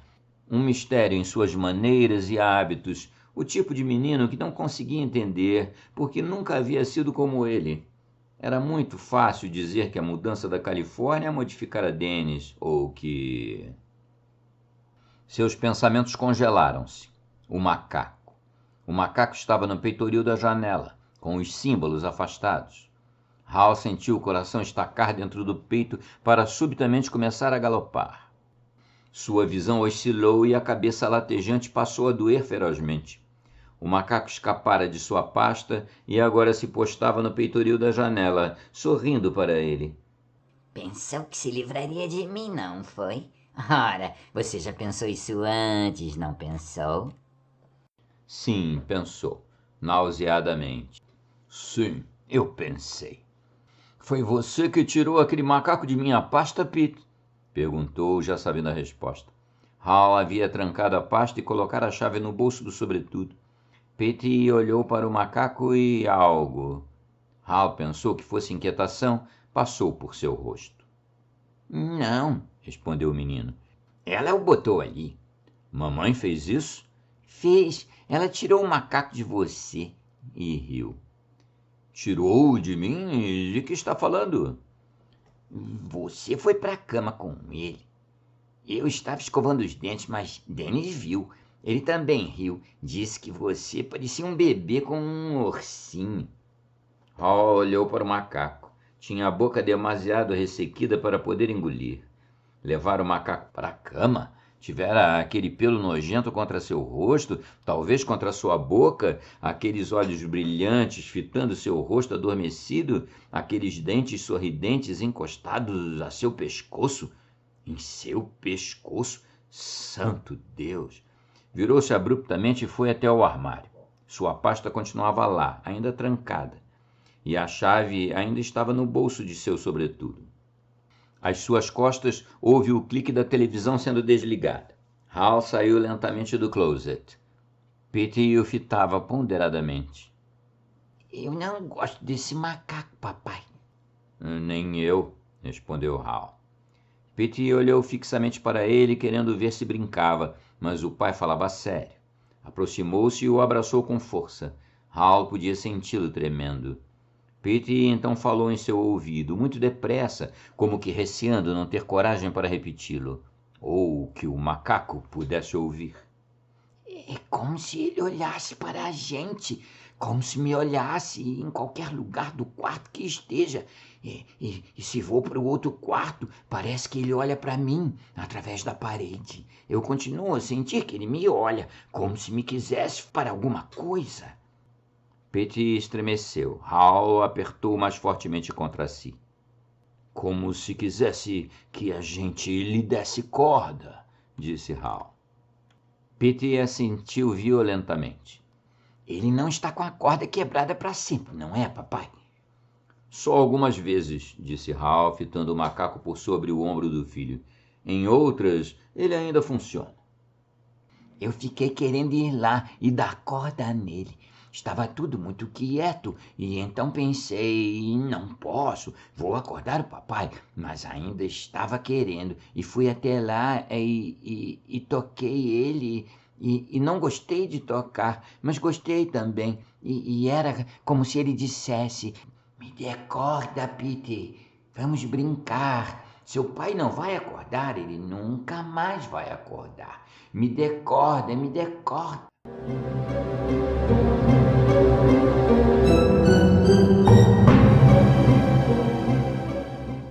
De repente o menino prorrompeu em lágrimas. Ele é ruim, eu sei que é. Há alguma coisa errada com ele. Não podemos jogá-lo fora, papai, por favor. O macaco exibiu seu riso interminável para Al, que sentia as lágrimas do filho entre eles.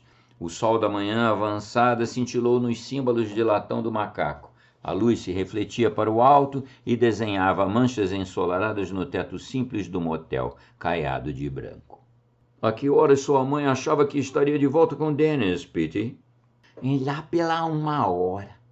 Pete enxugou os olhos vermelhos com a manga da camisa, parecendo constrangido com suas lágrimas, mas não olhou para o macaco. Eu liguei a televisão, sussurrou. E liguei bem alto.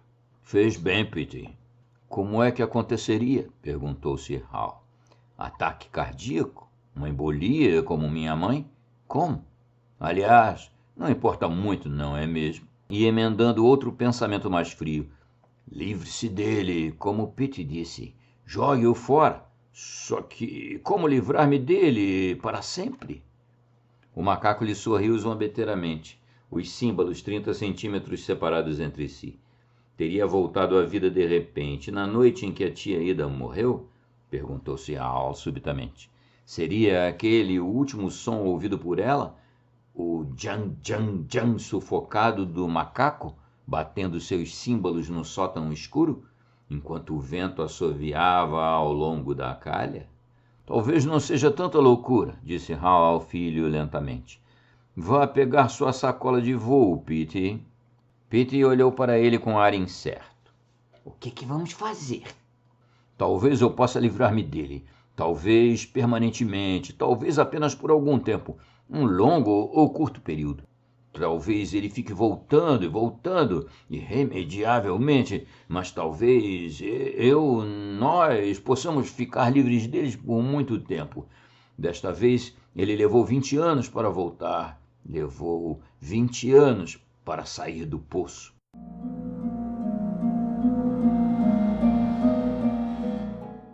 Vamos dar uma volta, disse Hal. Sentia-se razoavelmente calmo, porém, de algum modo, muito pesado por dentro. Seus próprios globos oculares pareciam ter ganho peso. No entanto, primeiro quero que você leve sua sacola de voo lá fora, até o fim do pátio do estacionamento, e encontre 3 ou 4 pedras de bom tamanho. Coloque-as dentro da sacola e traga para mim, entendeu? A compreensão tremulou nos olhos de Pete. Tudo bem, papai. Hal consultou seu relógio. Quase 12h15. Depressa, filho.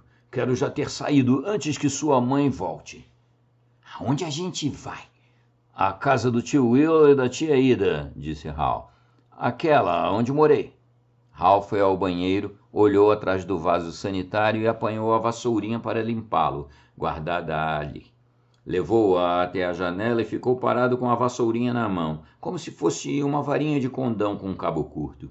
Espiou para fora e viu Pete em sua camisa blusão de lã, atravessando o pátio do estacionamento com sua sacola de voo, a palavra Delta destacando-se nitidamente em letras brancas contra o fundo azul. Uma mosca zumbiu em uma quina superior da janela, vagarosa e estúpida como o fim da estação calorenta. Hal sabia como ela se sentia. Observou Pete escolhendo 3 pedras de bom tamanho e depois começou a andar de volta, cruzando o pátio de estacionamento. Um carro dobrou a esquina do motel. Um carro que se movia muito rápido demais, e sem pensar, agindo com o tipo de reflexo indo para a direita. A mão que segurava a vassourinha desceu bruscamente como em um golpe de karatê e parou. Os símbolos se fecharam sobre sua mão interposta, silenciosamente, e ele captou algo no ar, algo como raiva. Os freios do carro chiaram. Pete saltou para trás. O motorista acenou para ele, impacientemente, como se o que quase acontecera houvesse sido culpa do menino. Então Petey cruzou o pátio do estacionamento em disparada, a gola agitando-se no ar, e entrou pela porta dos fundos do motel. O suor escorria pelo peito de Hal. Ele o sentiu na testa, como um filete de chuva oleosa. Os símbolos pressionavam-se friamente contra sua mão, entorpecendo-a. Prossiga, pensou ele ferozmente. Prossiga, eu posso esperar o dia inteiro, até que o inferno se congele se demorar tanto. Os símbolos afastaram-se e ficaram imóveis. Hal ouviu um débil clique, vindo das entranhas do macaco. Afastou a vassourinha e olhou para ela. Algumas das cerdas brancas tinham escurecido, como que chamuscadas. A mosca esvoaçou e zumbiu, tentando encontrar o frio sol de outubro que parecia tão próximo. Petey rompeu no quarto, respirando apressadamente, as bochechas rosadas. Consegui 3 pedras ótimas, papai. Eu... Interrompeu-se. Você está bem, papai? Estou ótimo, disse Hal. Traga a sacola aqui. Com o pé, Hal puxou a mesa junto ao sofá para baixo da janela até deixá-la sob o peitoril e colocou a sacola em sua superfície. Arreganhou a boca da sacola como se fossem lábios. Podia ver as pedras que Petey reunira, brilhando no interior. Usou a vassourinha do banheiro a fim de puxar o macaco para diante. Ele vacilou por um instante e depois caiu dentro da sacola. Houve um fraco ding quando um de seus símbolos se chocou com uma das pedras. Pai? Papai? A voz de Petey parecia amedrontada. Hal olhou para ele. Algo estava diferente. Alguma coisa mudara. O que era? Então viu a direção do olhar do menino e ficou sabendo. O zumbido da mosca cessara. Ela jazia morta no peitoril. Foi o macaco que fez isso? Sussurrou Petey. Vamos, disse Hal, puxando o zíper da sacola para fechá-la. Eu lhe conto enquanto vamos até a casa. E como podemos ir até lá? Mamãe e Dennis levaram o carro. Não se preocupe, disse Hal, e assanhou os cabelos de Petey. Na portaria, ele mostrou ao atendente sua carteira de motorista e uma nota de $20.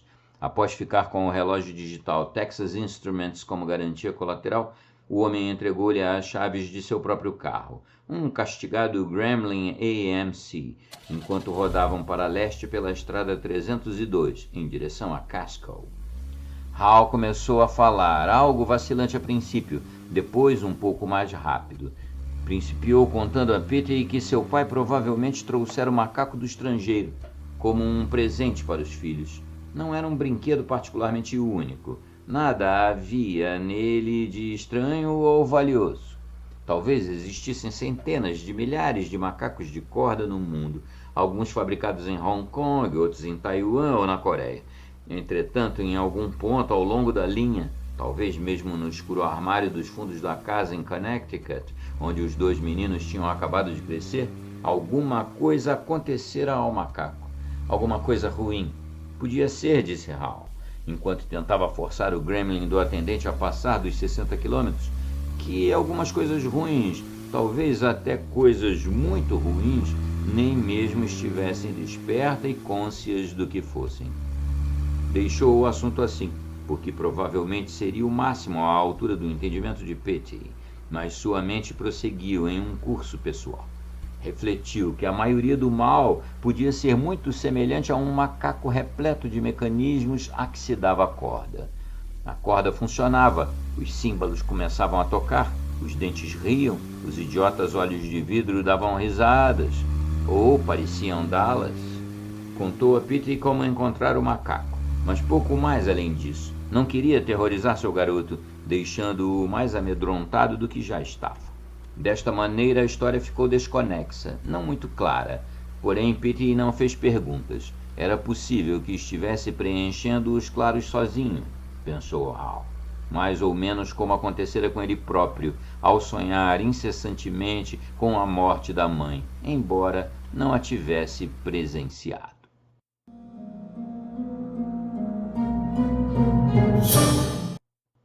Tio Will e tia Ida haviam comparecido ao funeral.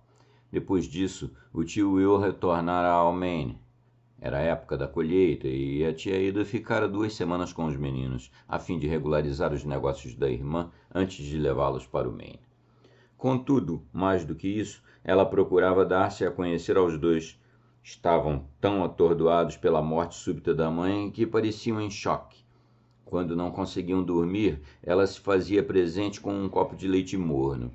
Hall acordava às 3 da madrugada com pesadelos em que sua mãe se aproximava do bebedouro sem ver o macaco que flutuava e bamboleava-se em suas frias profundezas azul safira, rindo e batendo os símbolos, cada par convergente de batidas deixando esteiras de borbulhas. Ela estava lá quando Bill caiu doente, primeiro com febre, depois com uma erupção de dolorosas feridas na boca, seguida por urticária 3 dias após o funeral. Ela estava lá. Faz-se familiar aos meninos e, antes de tomarem o ônibus de Hartford e Portland, em sua companhia, tanto Bill como Hal a procuravam separadamente e choraram em seu colo, enquanto ela os abraçava e consolava, assim começando o elo entre eles. Na véspera de deixarem Connecticut definitivamente e descerem para o Maine, era como se dizia naquele tempo, o trapeiro chegou em seu chocalhante caminhão e recolheu a enorme pilha de coisas inúteis que Bill e Hal haviam carregado para a calçada, coisas do armário dos fundos. Quando tudo aquilo ficou amontoado na calçada para ser recolhido, tia Ida dissera aos dois que voltassem ao armário dos fundos e recolhessem quaisquer souvenirs ou lembranças que gostassem de conservar. Lá em casa não teremos tempo para tudo isso, meninos, ela disse a eles, e Hal supôs que Bill a entendera ao pé da letra, tendo então vasculhado todas aquelas caixas fascinantes que o pai deixara para trás, por uma última vez. Hal não se juntara ao irmão mais velho. Perdera a atração pelo armário dos fundos. Uma ideia terrível lhe ocorrera durante aquelas 2 primeiras semanas de luto. Talvez o pai não houvesse apenas desaparecido ou fugido, simplesmente porque os pés comichavam e descobrira que casamento não era para ele. Talvez o macaco o tivesse apanhado.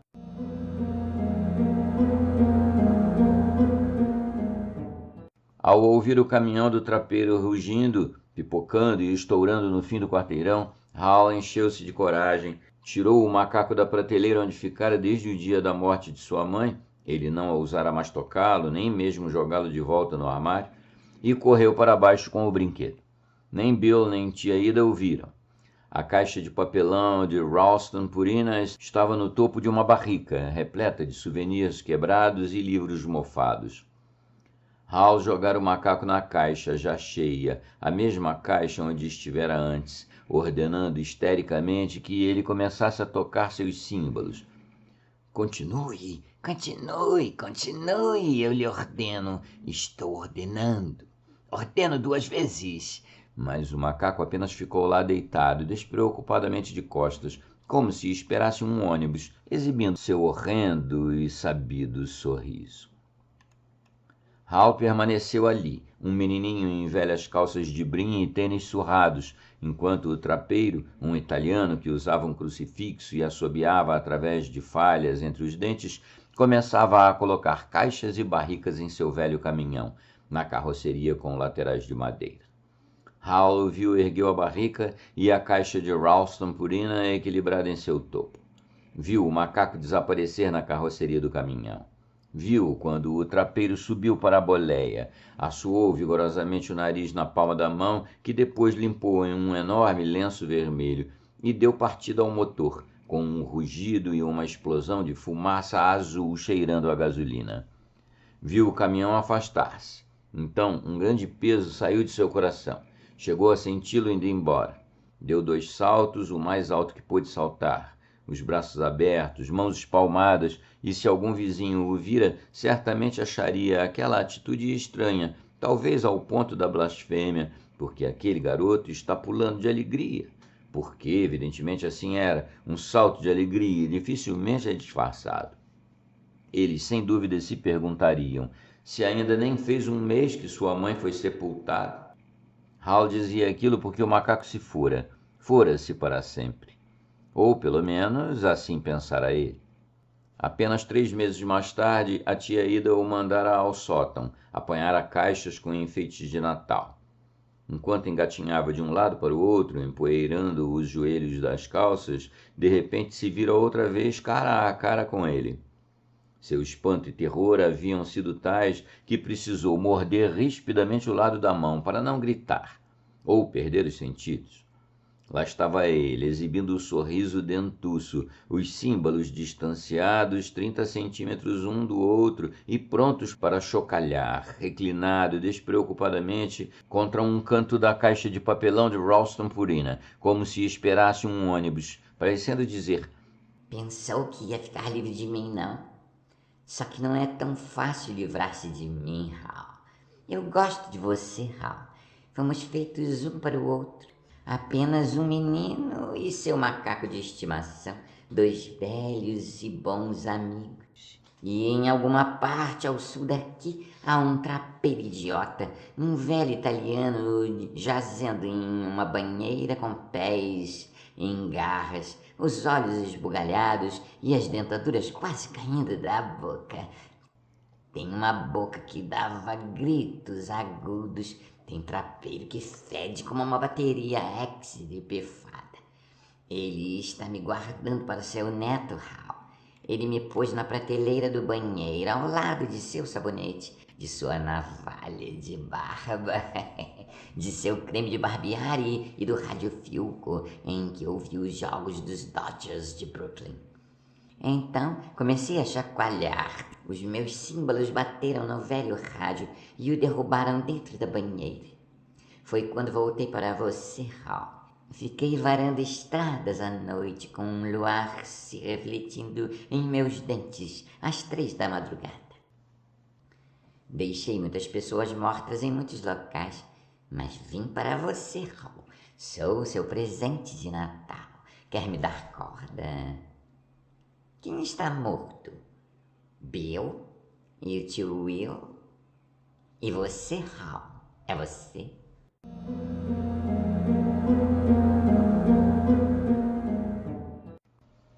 Hal tinha recuado, fazendo alucinadas caretas, os olhos revirando-se, e quase caiu escada abaixo. Contou para a tia Ida que não fora capaz de encontrar os enfeites de Natal. Era a primeira mentira que lhe dizia, e ela lera a mentira em seu rosto, mas não perguntou por que mentira, graças a Deus. E mais tarde, quando Bill chegara, ela lhe tinha pedido para procurar e ele encontrou os enfeites de Natal. Horas depois, quando estavam sozinhos, Bill o chamara de burro, incapaz de encontrar o próprio traseiro com as 2 mãos e uma lanterna. Hal nada respondera. Estava pálido, apenas comendo seu jantar. E naquela noite tornou a sonhar com o macaco, com um de seus símbolos atingindo o radiofilco que irradiava a voz de Dean Martin cantando. O rádio caíra na banheira enquanto o macaco ria e tocava seus símbolos. Só que não era o trapeiro italiano que estava na banheira quando a água ficou eletrificada. Era ele. Hal e seu filho desceram pelo acidentado terreno até o aterro atrás da casa, em direção à casa de barcos, que se projetava acima das águas sobre seus antigos pilares. Hal segurava a sacola de voo na mão direita. Tinha a garganta seca, os ouvidos aguçados para um som singularmente sutil. A sacola estava muito pesada. Depositou a sacola no chão. "Não toque nela", avisou. Tateou no bolso procurando o molho de chaves que Bill lhe dera e encontrou uma, nitidamente etiquetada Casa de Barcos, em uma tira de esparadrapo. O dia era límpido e frio. Ventava. O céu exibia um brilhante azul. As folhas das árvores que se adensavam até a beira do lago ostentavam cada viva tonalidade outonal, de vermelho sangue ao amarelo ônibus escolar. Elas falavam ao vento. Folhas soltas redemoinharam em torno dos tênis de Petey, enquanto o menino se mantinha ansiosamente imóvel. E Hal pôde captar o odor de novembro, logo abaixo do vento, com o inverno concentrando-se logo atrás. A chave girou na fechadura e ele abriu as portas deslizantes. A lembrança era intensa, nem precisava olhar para chutar o bloco de madeira que mantinha a porta aberta. O cheiro ali dentro era de pleno verão, lonas e madeiras resplandecentes, uma quentura luxuriante pairando no ar. O bote a remos do tio Will continuava ali, os remos cuidadosamente arrumados no interior, como se ainda na tarde da véspera ele o houvesse carregado com seus apetrechos de pesca e 2 engradados de 6 latas de Black Label. Tanto Bill como Hal haviam saído para pescar muitas vezes com o tio Will, porém nunca iam juntos. Tio Will afirmava que o barco era pequeno demais para 3 pessoas. Os arremates vermelhos que ele retocava a cada primavera agora estavam desbotados e descascando. As aranhas haviam enfiado seda na proa do barco. Hal puxou o barco pela rampa abaixo, até a diminuta faixa de praia. As excursões pesqueiras tinham sido uma das melhores partes de sua meninice com o tio Will e a tia Ida. Sua impressão era de que Bill devia sentir o mesmo.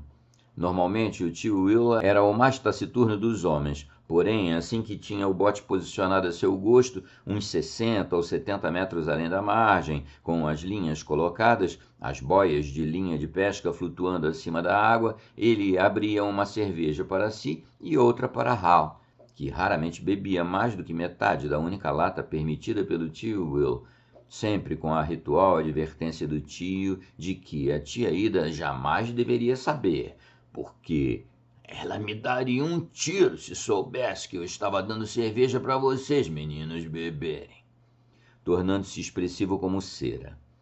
Contava histórias, respondia perguntas, recolocava a isca no anzol de Hal enquanto era preciso, e o barco vogava para onde o vento e a branda corrente o levavam. Por que nunca vai até o meio do lago, tio Will? Perguntara Hal certa vez. Olhe pela borda do barco, respondera o tio Will. Hal tinha olhado. Viu a água azul e sua linha de pesca afundando em negro. Estava olhando para a parte mais funda do Lago Crystal, dissera tio Will, amassando a lata vazia de cerveja com uma das mãos e escolhendo uma nova com a outra. Uns 100 metros, mais menos 1 centímetro. O velho Studebaker de Amos Culligan está em algum lugar aí embaixo. O maldito tolo trouxe o carro para o lago em um começo de dezembro, antes que o gelo ficasse firme. Teve sorte bastante em escapar vivo. Se teve. Nunca conseguiram recuperar aquele stud e nunca mais o verão, até soprar a trombeta do juízo final. O lago é danado de fundo bem aqui. Ora, se é. Os peixes grandes estão bem aqui, Hal. Não precisamos ir mais longe. Vejamos como anda sua isca. Não faça cerimônia, enrole essa carretilha. Hal obedeceu e, enquanto o tio Will colocava uma minhoca fresca, tirada da velha lata de Crisco, que servia como sua lata de iscas, ele espiou a água, fascinado, tentando ver o velho Studebaker de Amos Culligan todo enferrujado, com algas escapando pela janela aberta do lado do motorista, através da qual Amos escapara no absolutamente último momento. Algas, enfeitando o volante como um colar apodrecido, algas pendendo do espelho retrovisor e vogando de um lado para o outro ao sabor das correntes como um estranho rosário.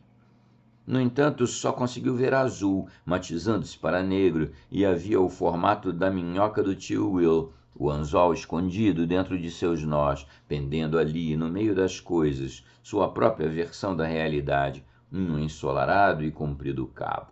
Hal teve uma breve e vertiginosa visão de estar suspenso acima de um espantoso abismo e fechara os olhos por um momento, até a vertigem passar. Naquele dia teve a impressão de recordar, havia bebido toda a sua lata de cerveja. A parte mais funda do Lago Crystal, uns 100 metros, mais menos 1 centímetro. Parou por um momento, resfolegante, e ergueu os olhos para Petey, imóvel e olhando ansiosamente. Precisa de ajuda, papai? Não, é só um momento. Recuperou a respiração e então puxou o barco pela estreita faixa de areia até a água, deixando um sulco. A pintura descascara, mas o barco tinha sido mantido ao abrigo e parecia em bom estado. Nas ocasiões em que saía para pescar, o tio Will puxava o barco rampa abaixo e pulava para ele quando a proa flutuava.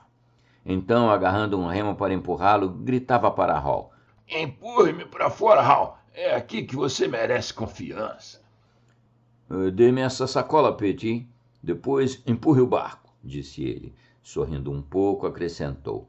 É aqui que você merece confiança. Petey não sorriu de volta. Eu vou também, papai. Não agora. Em outra vez eu o levarei para pescar, mas não agora. Petey vacilava. O vento desmanchava seus cabelos castanhos e algumas folhas, leves e secas, passaram revoluteando por seus ombros, indo pousar no limite das águas, elas próprias boiando como barcos. Você devia ter encoberto ele, disse ele em voz baixa. O quê? Perguntou Hal, mas pensou ter entendido o que Petey queria dizer. Botar algodão em cima dos símbolos, prender com fita adesiva. Assim ele não poderia fazer aquele barulho.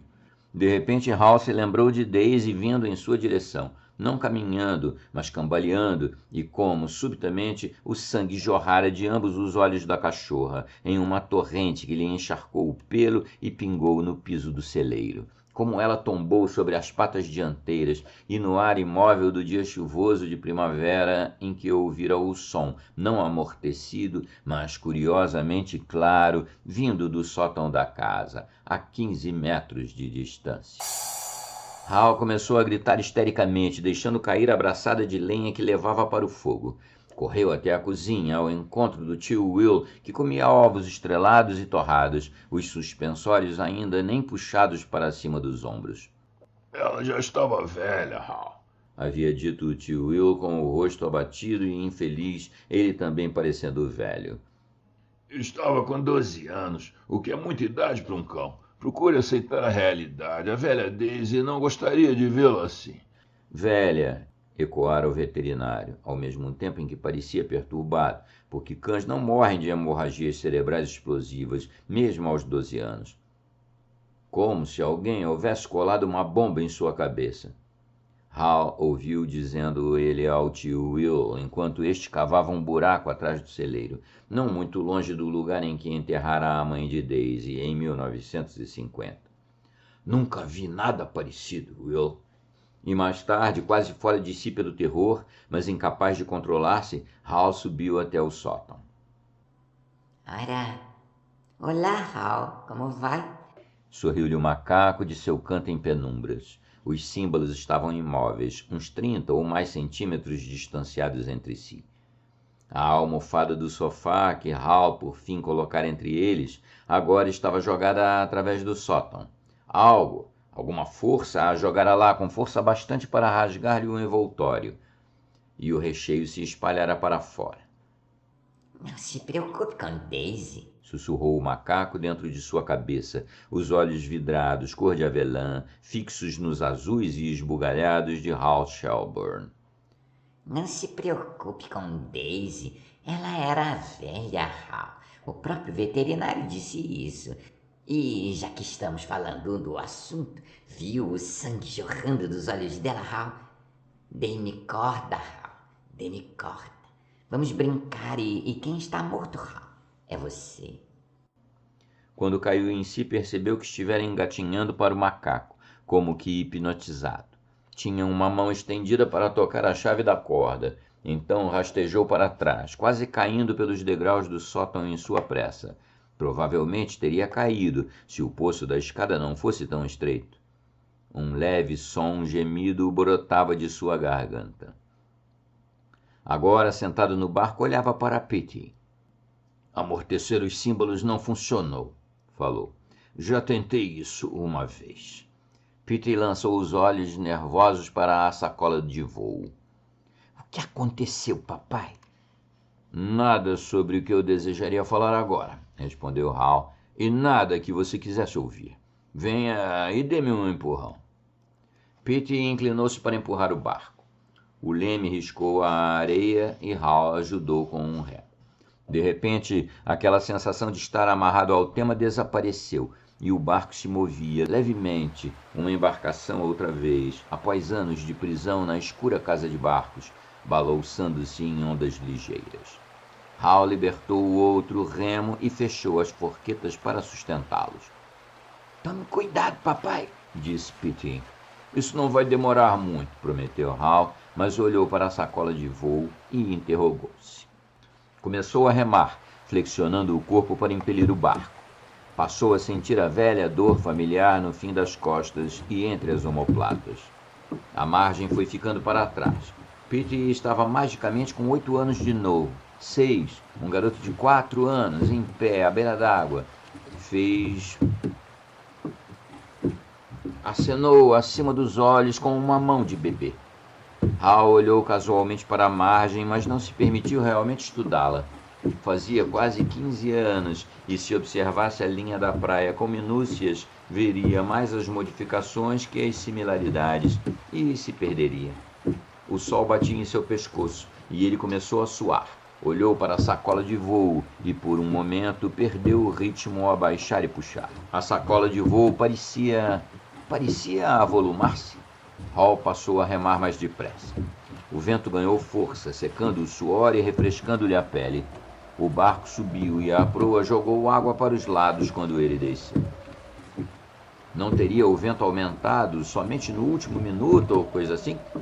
E Pete não estaria gritando algo? Sim, estava. Hal não podia ouvi-lo por causa do vento. Não importava, ia livrar-se do macaco por mais outros 20 anos. Ou talvez para sempre, meu Deus, por favor, para sempre. Isso era o que importava. O barco empinou-se e desceu. Hal olhou para a esquerda e viu pequenas ondas coroadas de espuma. Tornou a espiar a linha da praia. Viu Hunter's Point, a ponta do caçador, e uma construção em ruínas, que devia ter sido a casa de barcos dos Birdman, quando ele e Bill eram crianças. Estava quase lá agora, quase sobre o ponto em que o famoso Studebaker de Amos Culligan afundara no gelo em um longínquo dezembro, quase acima da mais profunda zona do lago. Pete gritava alguma coisa, gritava e apontava. Hal ainda não podia ouvi-lo. O barco a remos balançava e rolava, achatando nuvens de fino spray em cada lado de sua proa descascada. Um diminuto arco-íris cintilou em um jato d'água pulverizado e foi dividido ao meio. Sol e chuva percorriam o lago intercalados, e agora as ondas não eram mais tão brandas. As coroadas de espuma estavam mais altas.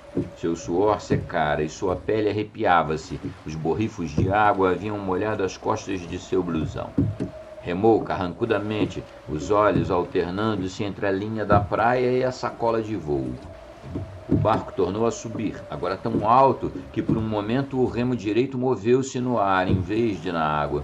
Pete apontava para o céu. Seu grito agora era apenas uma fraca e brilhante tira sonora. Hal olhou por sobre o ombro. O lago era um frenesi de ondas. Passara para uma mortal e escura tonalidade de azul, pontilhado de espumas brancas. Uma sombra correu através da água em direção ao barco, e algo em sua forma era familiar. Tão familiar que Hal olhou para cima, e então o grito estava ali, lutando em sua garganta opressa. O sol estava atrás da nuvem, transformando-a em uma forma corcovada, com 2 crescentes orlados de dourado, distanciados entre si. Havia 2 buracos furados no final da nuvem, e a luz do sol passava através deles, em 2 colunas. Quando a nuvem cruzou por sobre o barco, os símbolos do macaco, apenas amortecidos pela sacola de voo, começaram a bater. É você, Hal. Finalmente é você. Agora, sobre a parte mais linda do lago. Como chegou a sua...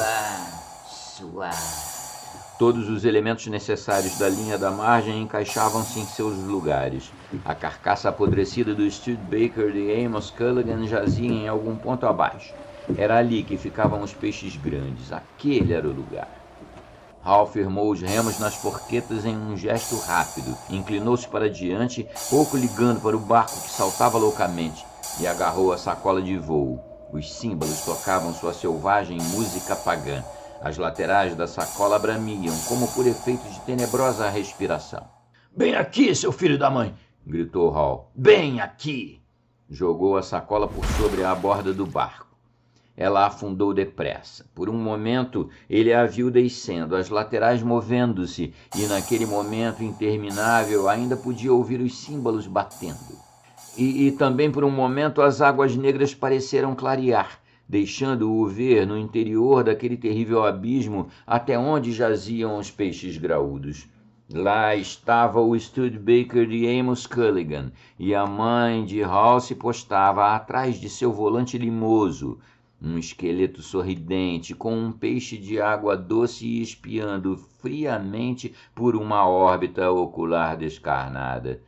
Tio Will e tia Ida reclinavam-se indolentemente ao lado dela, e os cabelos grisalhos de tia Ida flutuaram para o alto quando a sacola caiu, girando e girando sobre si mesma, deixando para trás bolhas prateadas.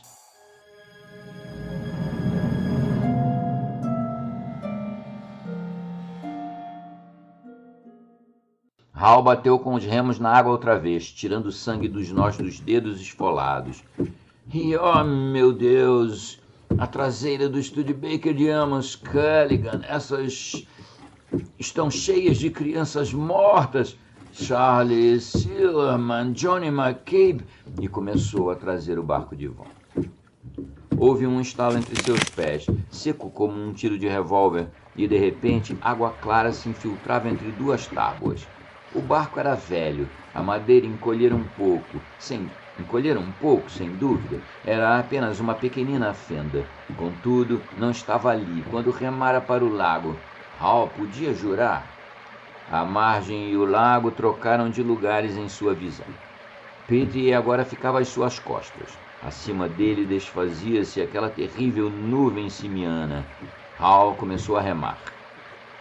20 segundos bastaram para convencê-lo de que remava para salvar sua vida. Como nadador, era apenas regular.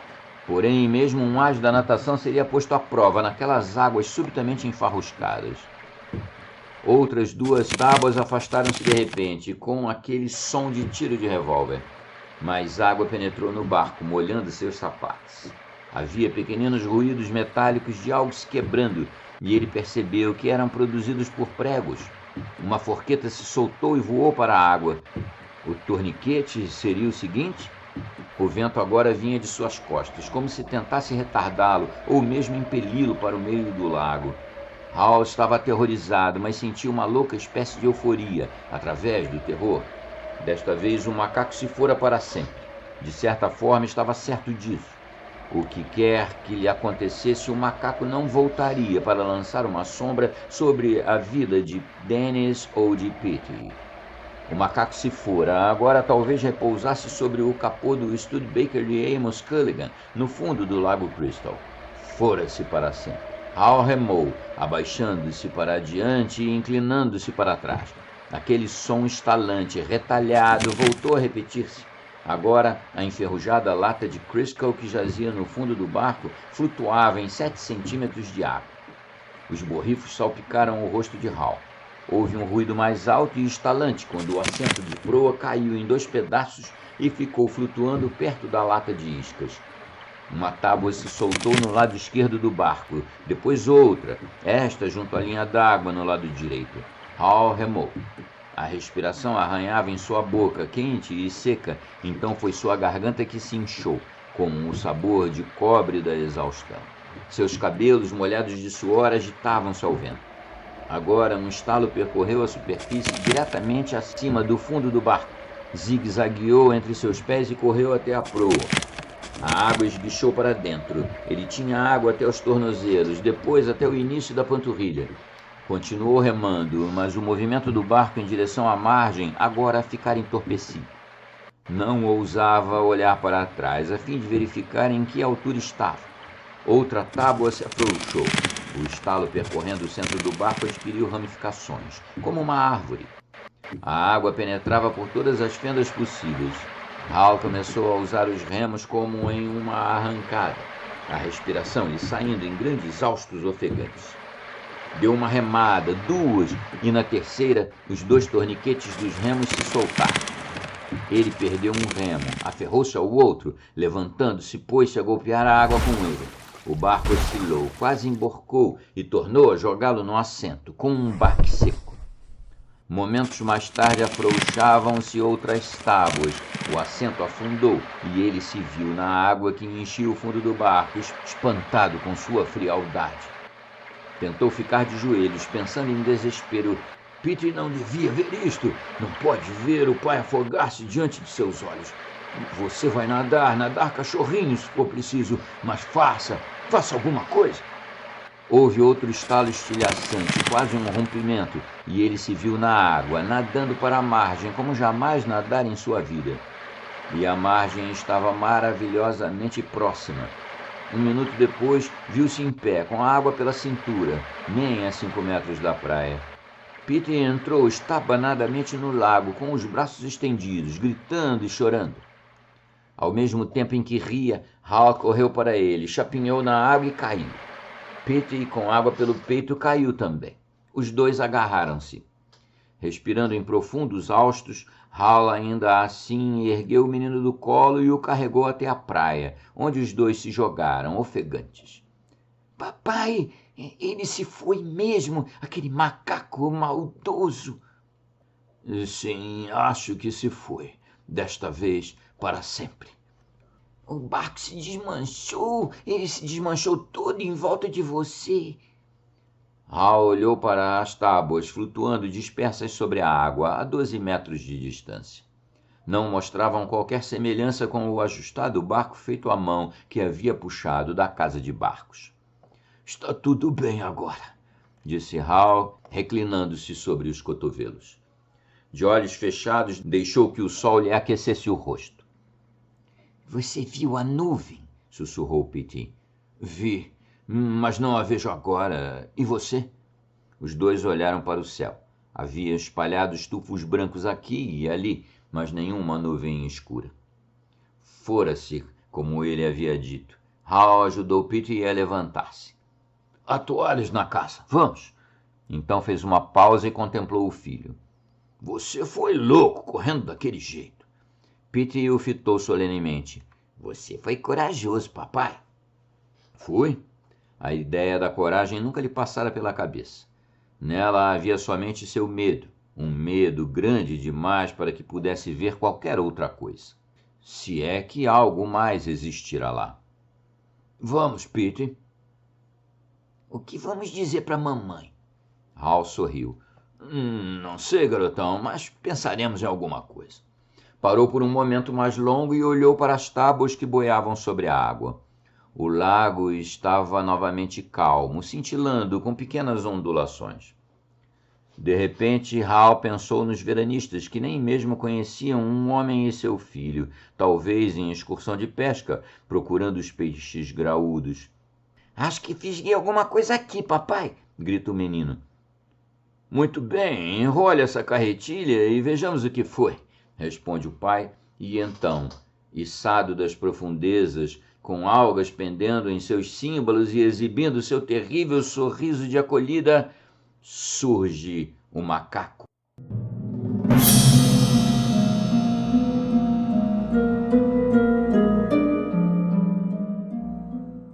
Hal estremeceu, mas aquelas eram apenas coisas que podiam acontecer.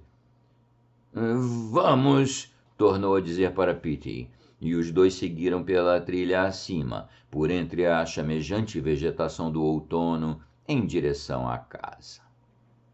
Extraído do The Brighton News, 24 de outubro de 1980. Mistério na mortandade de peixes, por Betsy Moriarty.